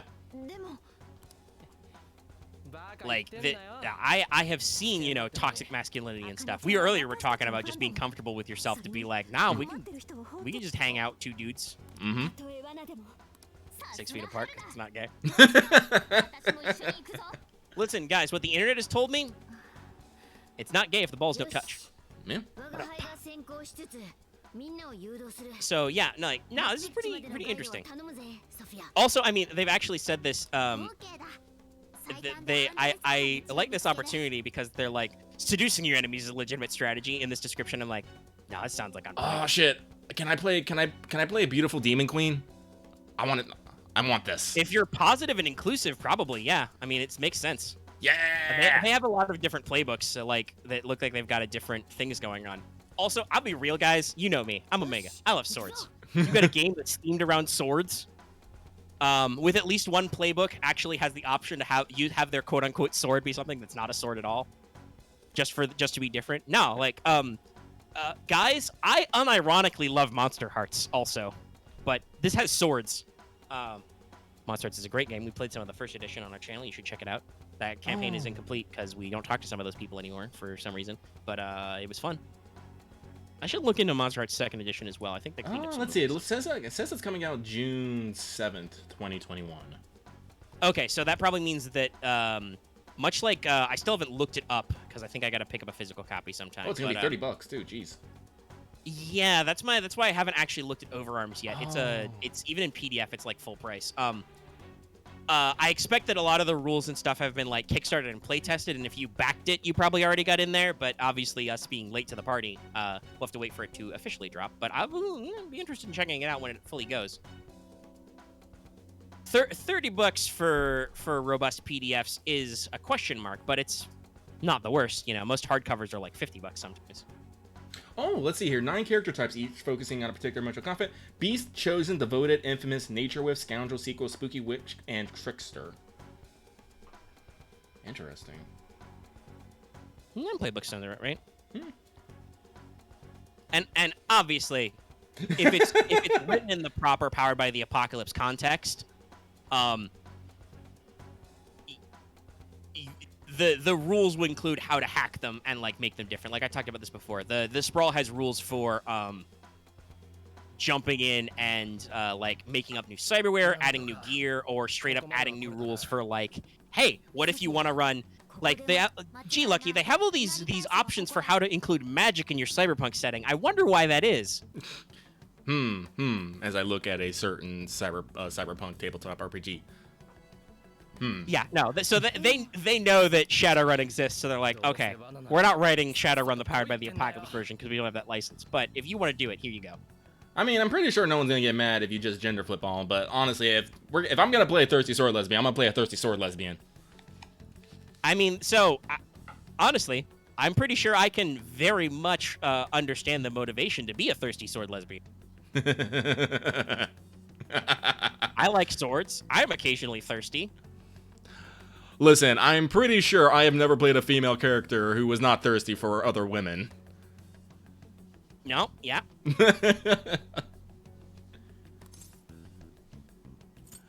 No, this seems pretty baller.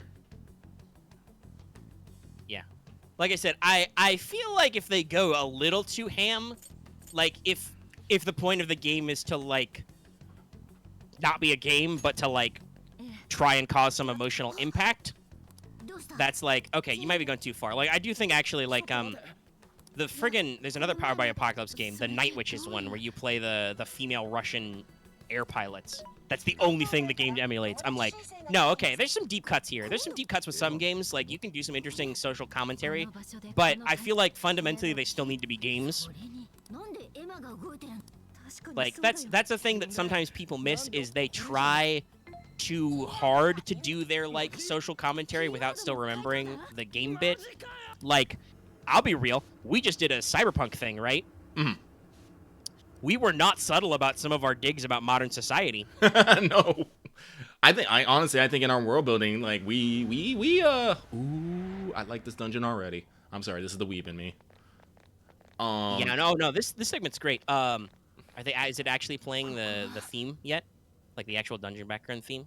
I don't hear it yet. No.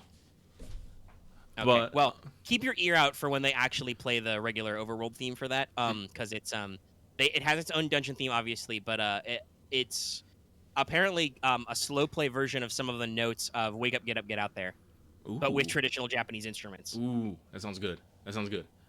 But yeah, no, like when we were doing Wheel Burning, we definitely took some shots. Mm-hmm. It's like, and well, like I said, I've already planned out the next mission. I've got some more shots to take. But well, I do hope that's true. Sorry, I'm looking at this first line, and they're like, if 7th Sea is the game of what would Errol Flynn do, Thirsty Sword Lesbians is what would Julie D'Aubigny do. I'm like, that's pretty awesome. I love Julie. I love Julie D'Aubigny. Lama Pin. That's a great story. If you don't know who that is, look her up. She's great. Fighting dudes, kissing women, being at the opera. Yeah, no. Fuck. She came out. She didn't come out. But we were talking about her a couple weeks ago.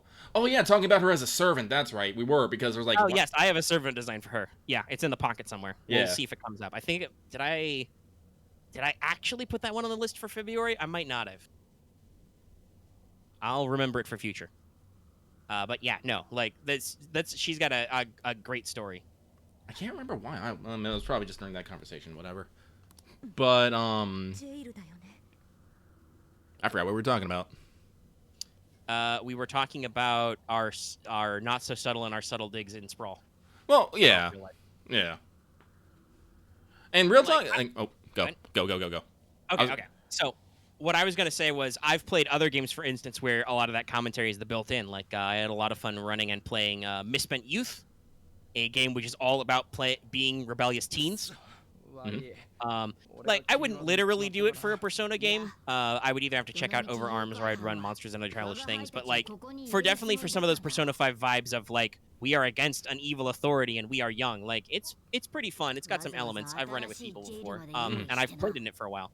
I think I've mentioned that story before. It was pretty to recap though, it was pretty fun. We never got to finish. We just some of the people took a hiatus and we couldn't get back together. That rando group. But we were in like kind of a modern setting, but it was very not cyberpunk, but very corporate and very restrictive. Of like everything was like almost like jokes about like British media, like you need TV licenses and stuff like that, and all the news is controlled, and we live in a very controlled environment. So our teenage rebel thing was we were Radio Free Rail. We were a pirate radio station that was run out of an old train car along the disused train tracks, and we would move it to do our radio broadcasts. And I played a greaser kid type character who was very retro and like very, just kind of rebel. And it was pretty fun. I set some shit on fire. At one point, I had a moment of like breaking, and I changed one of my aspects to light up the night, and I set some car on fire. Now, you don't need to apologize, Axe. That's definitely a thing I've talked about. I just do this where I just get ideas and I go through them. Do you have any more Sprawl thoughts, Lucky? Sprawl thoughts? No, well, actually, yeah. Something that you mentioned actually has been rattling around in my head for a bit. I think it was a couple weeks ago when we were talking about reasons we play tabletop, and you saying like you were saying that I usually play tabletop to usually de-stress and maybe like get out my vices. And I was like, actually, yeah, no. Like, well, the more I thought about it, it's like, yeah, no, that really fucking tracks. It's not one of those things I ever really noticed myself, but when I like I said, this really crystallized for me when I was playing Claymore. But when I play, like, I very rarely play like, what was the like, I very rarely play a straight shooter, I guess the way it is. Even Arama, despite being, a Jedi of the Force, a Force for good, she's still a little weird. Like, Yeah, I mean, I think you let your characters express different ways that make sense to them, but I have never known you to make a character who did not have basically that little pocket lint. Like, you didn't know, what does my character do for fun? What do they do to relax? Like, what's their downtime like? Like, that's the thing you actually think about as a person, and you communicate it to your role-playing. Yeah, but, like, I was just, like, one of those things I was thinking about. It's like, yeah, Armando, like, she has fun. She has things. She enjoys hanging out with people, She complains about desk work all the time, complains about, having to deal with budget committees. It's like, yeah, no. And it's like, yeah, no. It's like, I really... I guess it's weird to say, but I kind of feel a little proud of that, because I feel like sometimes, like, some people don't want to necessarily get into the little details of their characters and are focused on, hitting objectives and whatnot. I'm not saying about this on any of our players, because unfortunately, by virtue, like, I'll say this, by virtue of me usually having to do this, usually I kind of force other people to do it too. But like, because like I said, I started playing like D&D. Oh god, I was like 13, and I kept at it like fairly well. So I've played games like Shadowrun, I've played White Wolf, I've done LARPs, I've played all sorts of tabletop games, and after a while, I just started seeing people who would just be like overly focused on getting the objective done, getting their MacGuffin, getting their XP, getting their next thing, just so they can, it's why I always speak so harshly of the D&D cycle.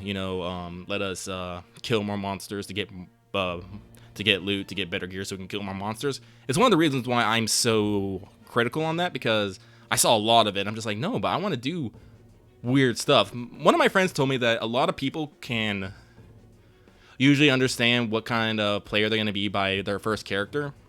My first character in D&D was a fucking 6-foot Amazon woman fighter that enjoyed drinking. And people thought, was like, you're fucking weird. Why you want to like talk about drinking and stuff? Drinking's no good, but like, I'm just like, because she likes to drink. I was 13 and I thought drinking was the most badass fucking thing ever. So I was like, yeah. Also, I gotta admit to them, that's not that weird. That is definitely an archetypal D&D guy who's like, they're talking about, oh, are there any chicks there? I want to do them. Like, there are people who throw themselves into the role playing of like, we do stuff. Like, I only did this because D&D is a really weird and dumb. With Lucky, I don't know if you've looked at 5e lately, but I picked a noble background. They gave me a proficiency in a games set. For some reason, I picked Dragon Chess, even though I'm off. I have, negative int. So yeah, I made it a character point. Yeah, my character, probably because she comes from a smarty pants family, plays dragon chess and like plays chess in her spare time. And whenever I'm like killing time because I'm an elf and I only have to sleep 4 hours a day, I'm like, no, I'm probably playing chess by myself or just with randos to practice my skills. I want to be better someday. But like, D&D is often full of these weird moments of just like, yeah, no, I guess I just do that. Yeah. Why do I have a proficiency in dragon chess? I don't fucking know. The game told me I did. Well, like I said, I'm saying this was 13 back when it was like 3.0 and 3.5. But also so not the exact same kind of stuff, but definitely similar sometimes. Where just like sometimes people get asked these weird questions by their characters. Yeah, no, but it was just like one of those things. Like, yeah, now I realize it's like I always play my characters usually as if what's the way how did fucking Itadori put it in Gate? He works to fund his hobbies. I guess it was something like that.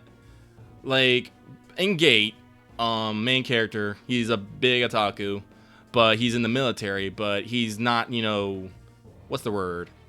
Super patriotic and nationalist. He's like, no, man, this is my job. I'm just doing my job so I can fund my hobbies. And I think he's actually a really good soldier, but most people don't notice because he's kind of a dumb nerd and he's just like, no, I'm here to do a job, guys. I'm not here because shooting people is fun. I want to go back to my apartment and, watch anime and play video games. And that's how I think I take a lot of approach to my characters. It's like, yeah, I'm here doing a thing, but because I want to get money so I can go do, like, my actual fucking life. And that's something that, like, because you mentioned that, I usually here to have fun, play Vice and stuff. Like, oh, yeah, no, I guess that's how it is. I just want to live my best life as this character. I'm like, yeah, no, that's cool. And again, Sprawl playing Claymore, like, I actually really got into that idea. So I tried to bring that a bit to my role playing. Like I still enjoy how I think I got Axe dying during the vent sequence where Claymore's in the back bitching about how he's gonna get himself 2 prostitutes. No, 4 prostitutes. Because this is all bullshit. Yes, because you guys had to crawl through a small crawl space and just like, and I asked the question, okay, buddy, you're big, the hole is small. How are we doing this? Mm-hmm. And just me asking that subtle question, I think, put you in the right mind space of like, oh yeah, no, I'm not having a fun time here. Well, that's one of those good things about the Sprawl. It's like you ask the player a question, and then it's like, I'm in the zone, and I hate it. Yeah. No, and it's a really good thing about why you should ask questions, clarifying questions, because you get players thinking about those things, and then they realize, like, oh yeah, no, this does suck. Like, I think Axe mentioned this earlier. He's like, I'm glad, Omega, you don't like to mentally destroy people. I'm like, yeah, no, like, Axe has only played a little bit of Eclipse Phase with me. Like, if we play, like, quote-unquote horror games, I'm not afraid to, like, wreck your shit, right? Yeah. Like, I'll melt your fucking brain if you look in the box. But at the same time, no, I like to put players, like, in the place where they think about what their character is doing. Whether their character is, just doing a job or whatever. And yeah, no, I mean, I think just in general, thinking about why you're doing something is very important. Like Axe said, at least specifically for Odin. Odin is doing what he did because he loves it. Mm-hmm. But I think that works for that character because that built the character arc. Odin should have a cushy corpo desk job, right? As a middle manager. But he doesn't like to do that. Whereas, mostly as a personality thing, I think, based on your role-playing, Claymore doesn't really fit in, like, a middle management position, so in order for him to make his scratch, he has to do this. Mm-hmm. But I don't think Claymore necessarily seemed like he loved everything he did on the job. Mm. Claymore definitely had some fun with some things, but, like, he's here to do the job so he can get paid, so he can go, sex, drugs, rock and roll, buy some nice ramen. Yeah.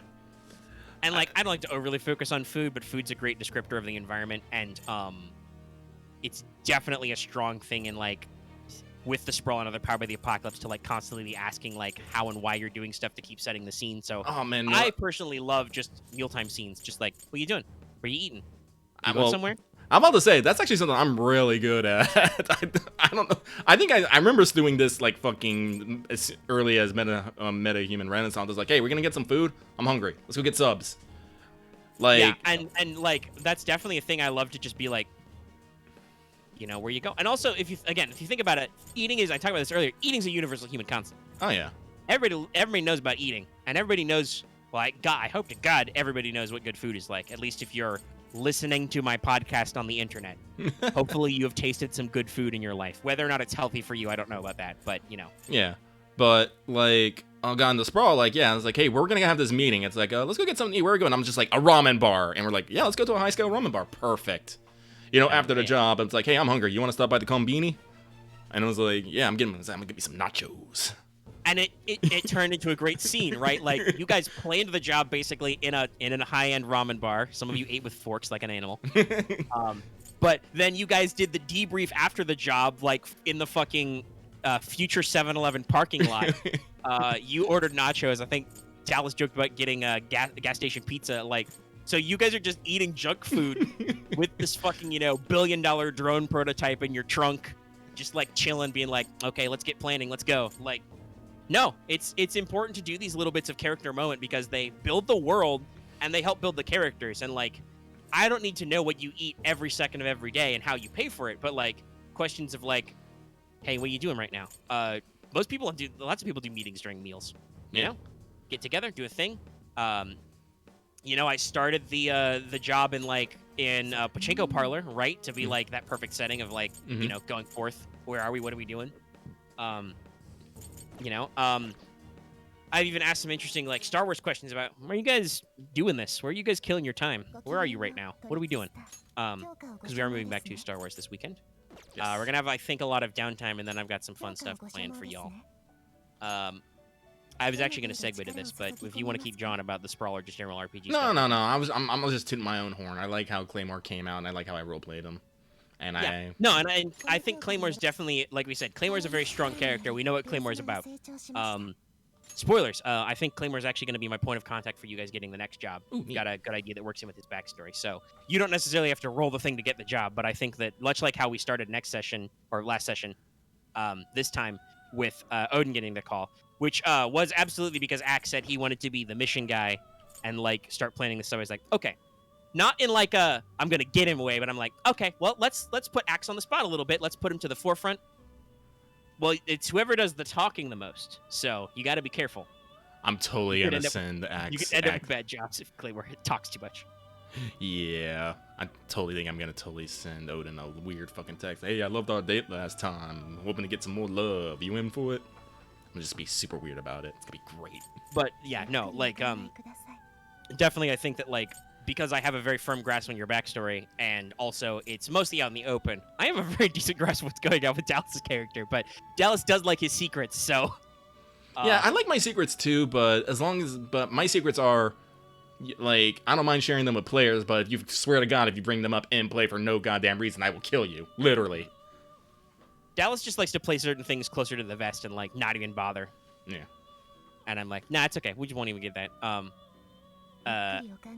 But yeah, like I think it makes sense for me to bring up like, no, this works with this guy, and then we'll go in there. But yeah, so I designed the next Star Wars adventure. It's gonna be fun. I wanted to bring up that most of my writing was done under the influence of the Ace Combat 7 soundtrack. Oh no. Which I really love, by the way. That game is beautiful. That soundtrack is beautiful. It's great. God, I love Ace Combat 7. I'm pretty sure they're working on 8 sometime soon. I'm there. Give it to me. Put it on that PS5. Show me those clouds. But this also got me thinking about, because like I said, I really, really like that soundtrack, and I actually got a copy for some downloads. I didn't just fish it off YouTube anymore. That's how much I respect this soundtrack. But I was actually thinking about, because that's one of my dream campaigns, and I was actually talking about before how he lets some ideas just go. Like, actually, after I finished writing the adventure. I didn't do it in the middle. I was like, just listen to the music, and I was like, I crystallized, I think, what my best concept for a Ace Combat-y Star Wars Starfighter campaign is. That's one of my dreams. We've already scratched off. I did a Clone Wars game. It's pretty good. I think it's going to work out very well. We're hitting all the Clone Wars themes I want to do. I love it a lot.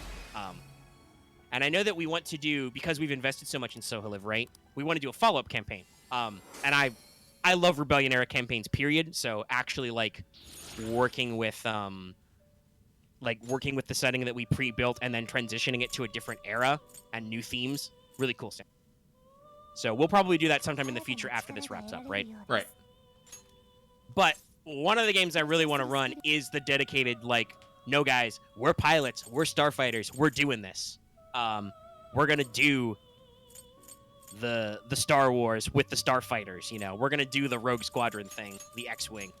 And like, you know, Axe, you put it in a mechanical sense. You don't. I would say you probably don't have to. There's actually a lot of flexibility in the way the character tropes work. You could fit a lot of different specializations and trees in there. Bombers, you can have gunners. Shoot. Like, I'm telling you, if we're going to play fair, I'm probably not going to play maybe a direct flyer. I'll probably fly like some sort of support craft or something.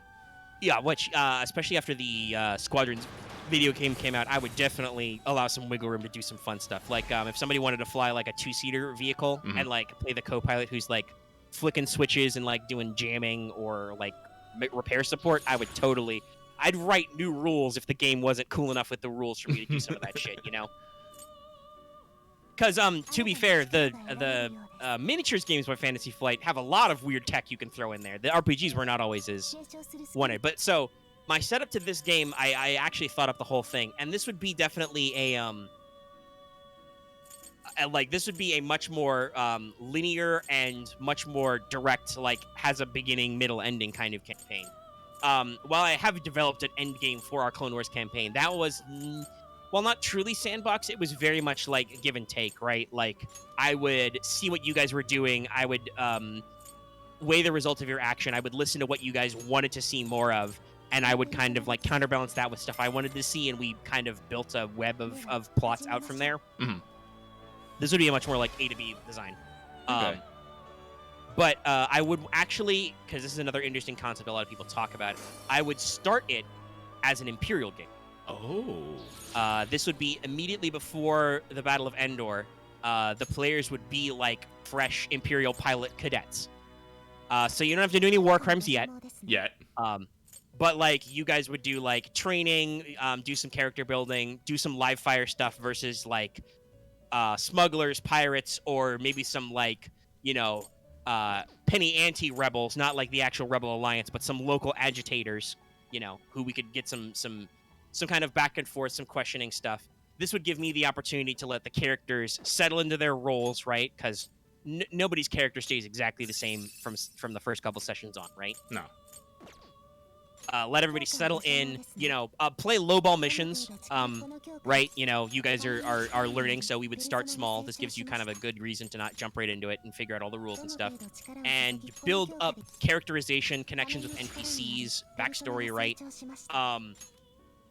And I would actually think this would be set probably on in my mind I'm imagining kind of a nice mid-rim kind of upper-class planet that used to have a more independent government during the Republic period, and then, you know, when the Empire comes in, you get a lot of stuff like the dissolution of the Senate, increase of the governors kind of a stuff, right? You know, kind of like maybe make you feel a little bit of local pride. Not everybody has to be from this planet, but like, you know, they actually like have been here a while. I would set it up to be kind of your home, you know? Mm-hmm. And then the big fork would come after a couple of episodes and some cameos would be like Battle of Endor, Darth Vader's dead, Emperor's dead, Empire's fucked. They've declared the New Republic. What do you guys do? Like, immediate post-war chaos. What are you guys doing? And actually, like, obviously all the players would hopefully want to, like, gear up together or, you know, literally switch characters. But, like, I think the crux would be that whoever's in charge of your planet would declare, like, nah, we're independent now. The Emperor's gone, we're full-blown independent.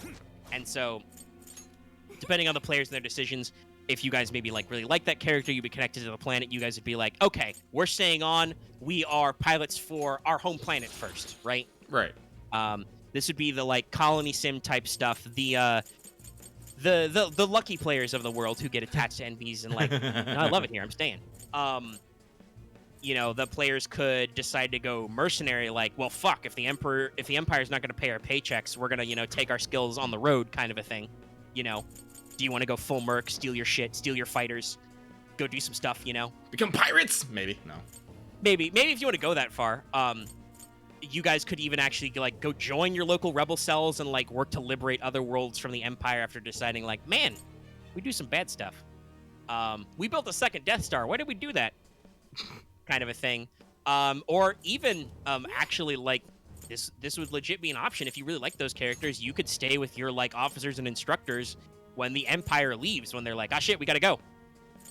And they're like, nope, I'm an officer, I'll go. And like that would probably turn into more of the warlord period of like, okay, so we're still with the Empire. Are we like hardcore with the Empire? Or are we like our own guys? Are we gonna like put up with these other guys who are like, you know, busting out all the crazy Wonder Waffen experiment shit and like burning down planets? You know, a very Ace Combat question. Why I thought of all this while the soundtrack was playing. Like, what would you do if you know, as the GM, I order you to bomb your home planet? Are you gonna do it? Are you gonna nut up? Are you gonna do the thing a lot of people do and be like, no sir, I will not? You know, like. And some of these questions would be asked before the big like plot fork. You know. Mm-hmm. Like, I would actually have you guys question yourselves to make sense for your characters to, like, settle into a path.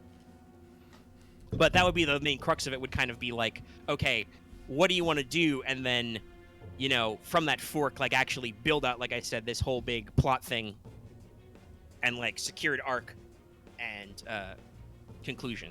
Yeah. And like I said, you could play a lot of different things. You could play supportive characters. Thanks to the game system being mostly complete, you know, there's a lot of different things. Like one of the engineer specializations is shipwright, right? Yeah. Like you could play a shipwright. You would take piloting skills probably, but you could be like, no, I'm mostly the engineer. Like I can fly. Yeah, you can craft ships. That might be your solution to like, shit, we don't have any ships. What do we do? Well, we'll give our shipwright access to a junkyard and see what happens, you know? Like this would be a question depending on what direction you take the story. You'll have different resource questions. Like, yeah, you guys, if you literally steal your Imperial fighters when you defect or go merc, sure, you've got, you know, some TIE interceptors, some bombers, whatever, you know, whatever you had on hand that you took with you. Cool. What do you do when those get busted up or burnt down? You know, what do you do when those are gone? You got to replace them. Do you, you know, buy new stuff? You know, asking these kind of questions. I think for purposes of filling out the squad, there would be like, I would give everybody like an NPC wingmate, who would like be there to assist you in stuff, to dramatically take a bullet for you if you're gonna die, you know, stuff like that. Borgans, no. And like, because I'm me, I would definitely push some like fun gear porn stuff of like, okay, this is your fighter. What do you want to do with it? You want to like get in there? Like, how do you fly? What do you want to do?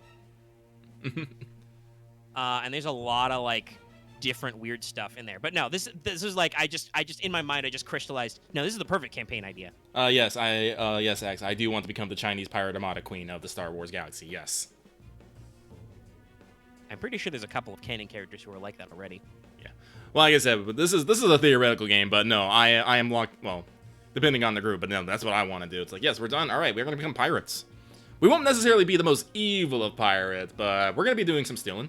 We might do some heists. And what I would definitely want to do is I would probably a little bit more so than we did even in the Clone Wars game. Probably much more like how we handled Sprawl and stuff. I would want to like get in with the players and like work on their backstories and be like their connections. Like, hey, is one of you perhaps, you know, related to the noble family who's supposed to be in charge of this planet, you know?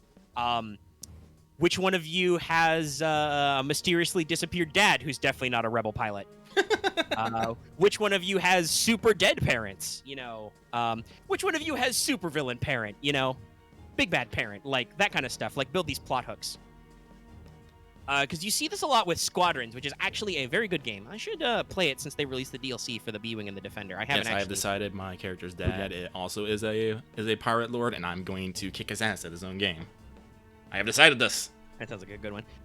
Yeah, that's that kind of thing. Yeah, also asks which one of you is, you know, has taken Force-sensitive Emergent and is secretly Force-sensitive. You know, but this is something the Squadrons video game did very good, which is every member of your squadron had a personality type. Some of them were really annoying. Looking at you, Von Reg. Actually, Meg, I'll be sure hate rebels. I'll be right back. Yeah, Lucky will be right back. I'll keep talking about squadrons. But like there was Shen, the busted old pilot who's like mostly cybernetics. You had your squad leader in Titan Squadron Imperial who was just like, just doing my job, dude. Like I'm just here in the long haul trying to do my job. And then there were, the various rebel pilots. Like there was Gunny, who was old jaded grandma lady. There was the Trandoshan who was like always half his foot out the door. Kind of a thing, your various other friends. There was the one girl who was actually related to Cinar who make TIE fighters who was like, yeah, I'm not like my family. And I think in the Empire Squad there was a former senator's kid as well. Like basically building all these character connections, giving it a voice. I would want that for both NPCs and for PCs. Like we just talked about this, right? Me and Lucky just did with the way we talk about how our characters project, emote, whatever, and like figuring out their stories. I don't want people to just, run the game like, oh, I am the pilot. I fly things and shoot things. I fly shoot gun. That is my only characterization. No, I would want to be like, okay, why are you flying? How are you flying? What are you doing? What's going on with you? These kinds of basic questions of like, okay, Lucky boinged in. I was just saying, Lucky, I was talking about how I would want to make sure that all our characters did the things we talked about earlier, where like you have fully fleshed out characterization and reasons why you do things. You're not just fly, shoot, gunman. Yeah. Be fly and shoot. Be bomb. Like actually be like, no, you have like ties to this. Why did you, with the premise of like, okay, you guys are Imperial flight cadets. What the fuck are you in the Army, huh? Why are you in the Navy, scrub? Mm-hmm. Why'd you be here? Because, maybe you will have drill instructors breathing down your neck like, hey, why are you here? Why are you here, fuck up? Those characters is going to scream, revenge! Yeah. No, and like, good, perfect, you got it. Yeah.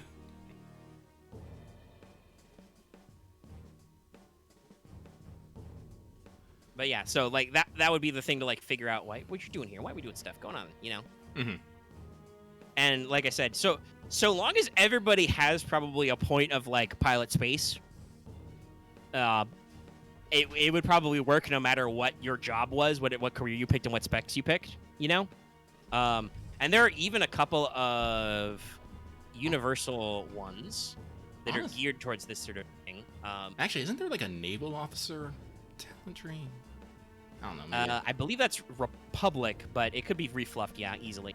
Well, like I said, like, who knows? Like, maybe I just want to be in the big ship yelling at people to fire the fucking cannons and shit. I don't fucking know. And providing things. But, again, like... I would prefer if everybody was flying in vehicles. Mm-hmm. Because that's what I say. I like the Starfighter. But there could be room for having a backup ship as well. That's not uncommon in these kinds of games as well. Yeah. But where was it? I have a list of all the special abilities. There's a few. So let's see. The universal ones. Because they added a couple of fun ones. Yeah, there is literally a Imperial Army Academy Cadet one. Like there's a universal spec you can take. They also have Pirate is a universal one, and so is Ship Captain. Oh wow. Yeah. Yes, there is a Republic Navy officer one, along with Republic representatives, senators, and scavengers, stuff like that. But yeah, there's a couple of interesting ones out there, and like even looking at it would probably be a baseline. It would start as an Age of Rebellion style game, like you'd have duty scores and stuff like that. Mm-hmm. Based on what you're doing. But there's a lot you could get out there. There is actually like commander, squadron lead. Like you can be a commander who leads squadrons. There is the full-blown ace one, which has a lot of that kind of stuff. But I think engineer starts with pilot space as well, so that could be any of those. Droid specialist, mechanic, saboteur, scientist, shipwright. Do any of the soldier ones get pilot space?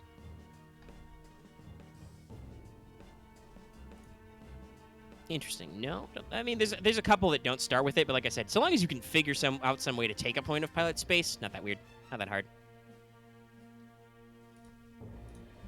And I would also say a lot of my a lot of my inspiration would also be from the, like I said, the various X-Wing novels and the Wraith Squadron novels. Those guys do a decent amount of work out of the cockpit as well, like doing commando-type missions, which has a basis in the current canon as well. That's basically what the player character in Battlefront 2 is like, is the Imperial Special Forces is like, okay, you're a TIE pilot who can fly to the mission, land your fighter, get out, and do groundwork kind of a thing. So there would probably be some opportunity for some out-of-ship stuff as well, besides just role-playing, obviously. But yeah, no, that was just, like I said, just I had that idea kind of crystallized the other day and was like, nah, it's sick. I love it. Can I have my players get bullied in training by Darth Vader? I think that happened in one of the novels. The characters are at Flight Academy and just Vader shows up out of nowhere and is like, are you cool? All right, goodbye. My God, he was the single most horrifying pilot I've ever met. How is he that good? You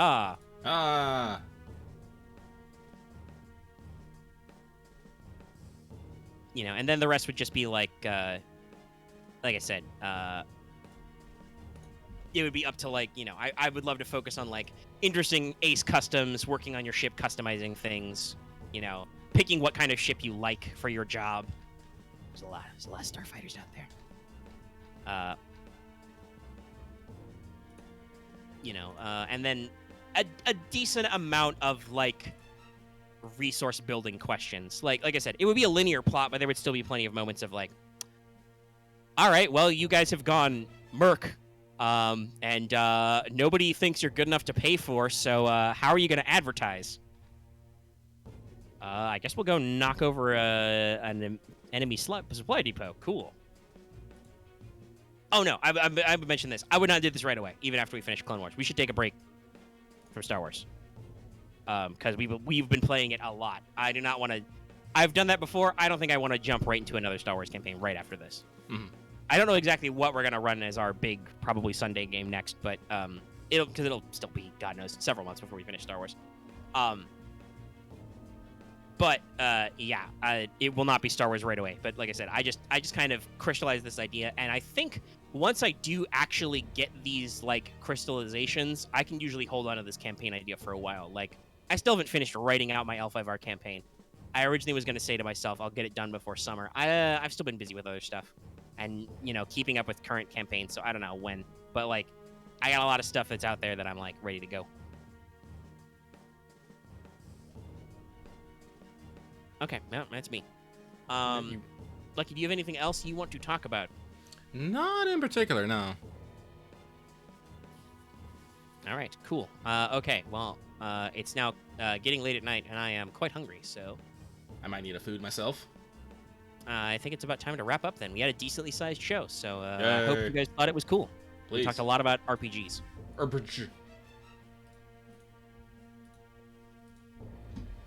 I'll have to think of a cool, catchy title based around that. Tater Pig. Sorry, it was someone I follow on Twitter has gotten me to calling TTRPGs as Tater Pigs. I'm like, it makes me giggle, but yeah, pretty funny. It is. Okay, well, time to wrap up. Why, yes, I am rushing us out of here. Like I said, I'm hungry. I'm gonna go make some ramen. I just ordered it and it came today, so I've got new ramen doing. Hey, so if you liked this episode, be sure to give it a like. If you have any comments, leave them in the comment section down below. What do you like or dislike when role-playing? Do you have a type? You know, a lot of different role-players out there. I want to emphasize there's no wrong way to do it, except the times that it is really wrong. But, you know, if you're having fun for the most part, that's okay. Leave those in the comment section down below. You can also hit up our Discord. That link is, as always, in the video description and on our channel page. If you're new here and haven't already, please subscribe to our channel. We're really close to that 3K. You can push us over. Yeah, so unless you get all our latest videos, like this show, What's Up, like our flagship show, Let's Talk FGO, like other videos, like the Yu-Gi-Oh! Progression Tournament, posted every Friday. Ticket pays for the whole seat, but you only need the edge. Edge! But also, even if you're already subscribed, you can hit that bell for notifications so you always know when we post a new video. And, of course, you'll also be notified when we start streaming again soon, next month. Soon. early next month. But of course, the best way to support us is what we said at the front of the show, even though it took me 2 takes. You can support us on Patreon, get access to this episode early in audio format for as little as $1 a month or $10 a year, and get access to other stuff at higher levels, such as listening to the show live. And it really helps us out and supports us and lets Omega buy ramen. So support us on Patreon. I will eat more instant ramen. I mean, I'm not kidding. Like, that's where a decent chunk of my food money comes from. So, you know. Are we doing anything differently? I think we're just vibing, Lucky. We're just being us. No, that's how we do. That's how we've always do. But all right. That's the show. We will see you next week for more What's Up. Maybe Lucky will have finished. Probably, actually. You've done a decent amount of work in just us recording this show, so you'll probably finish Strikers by then.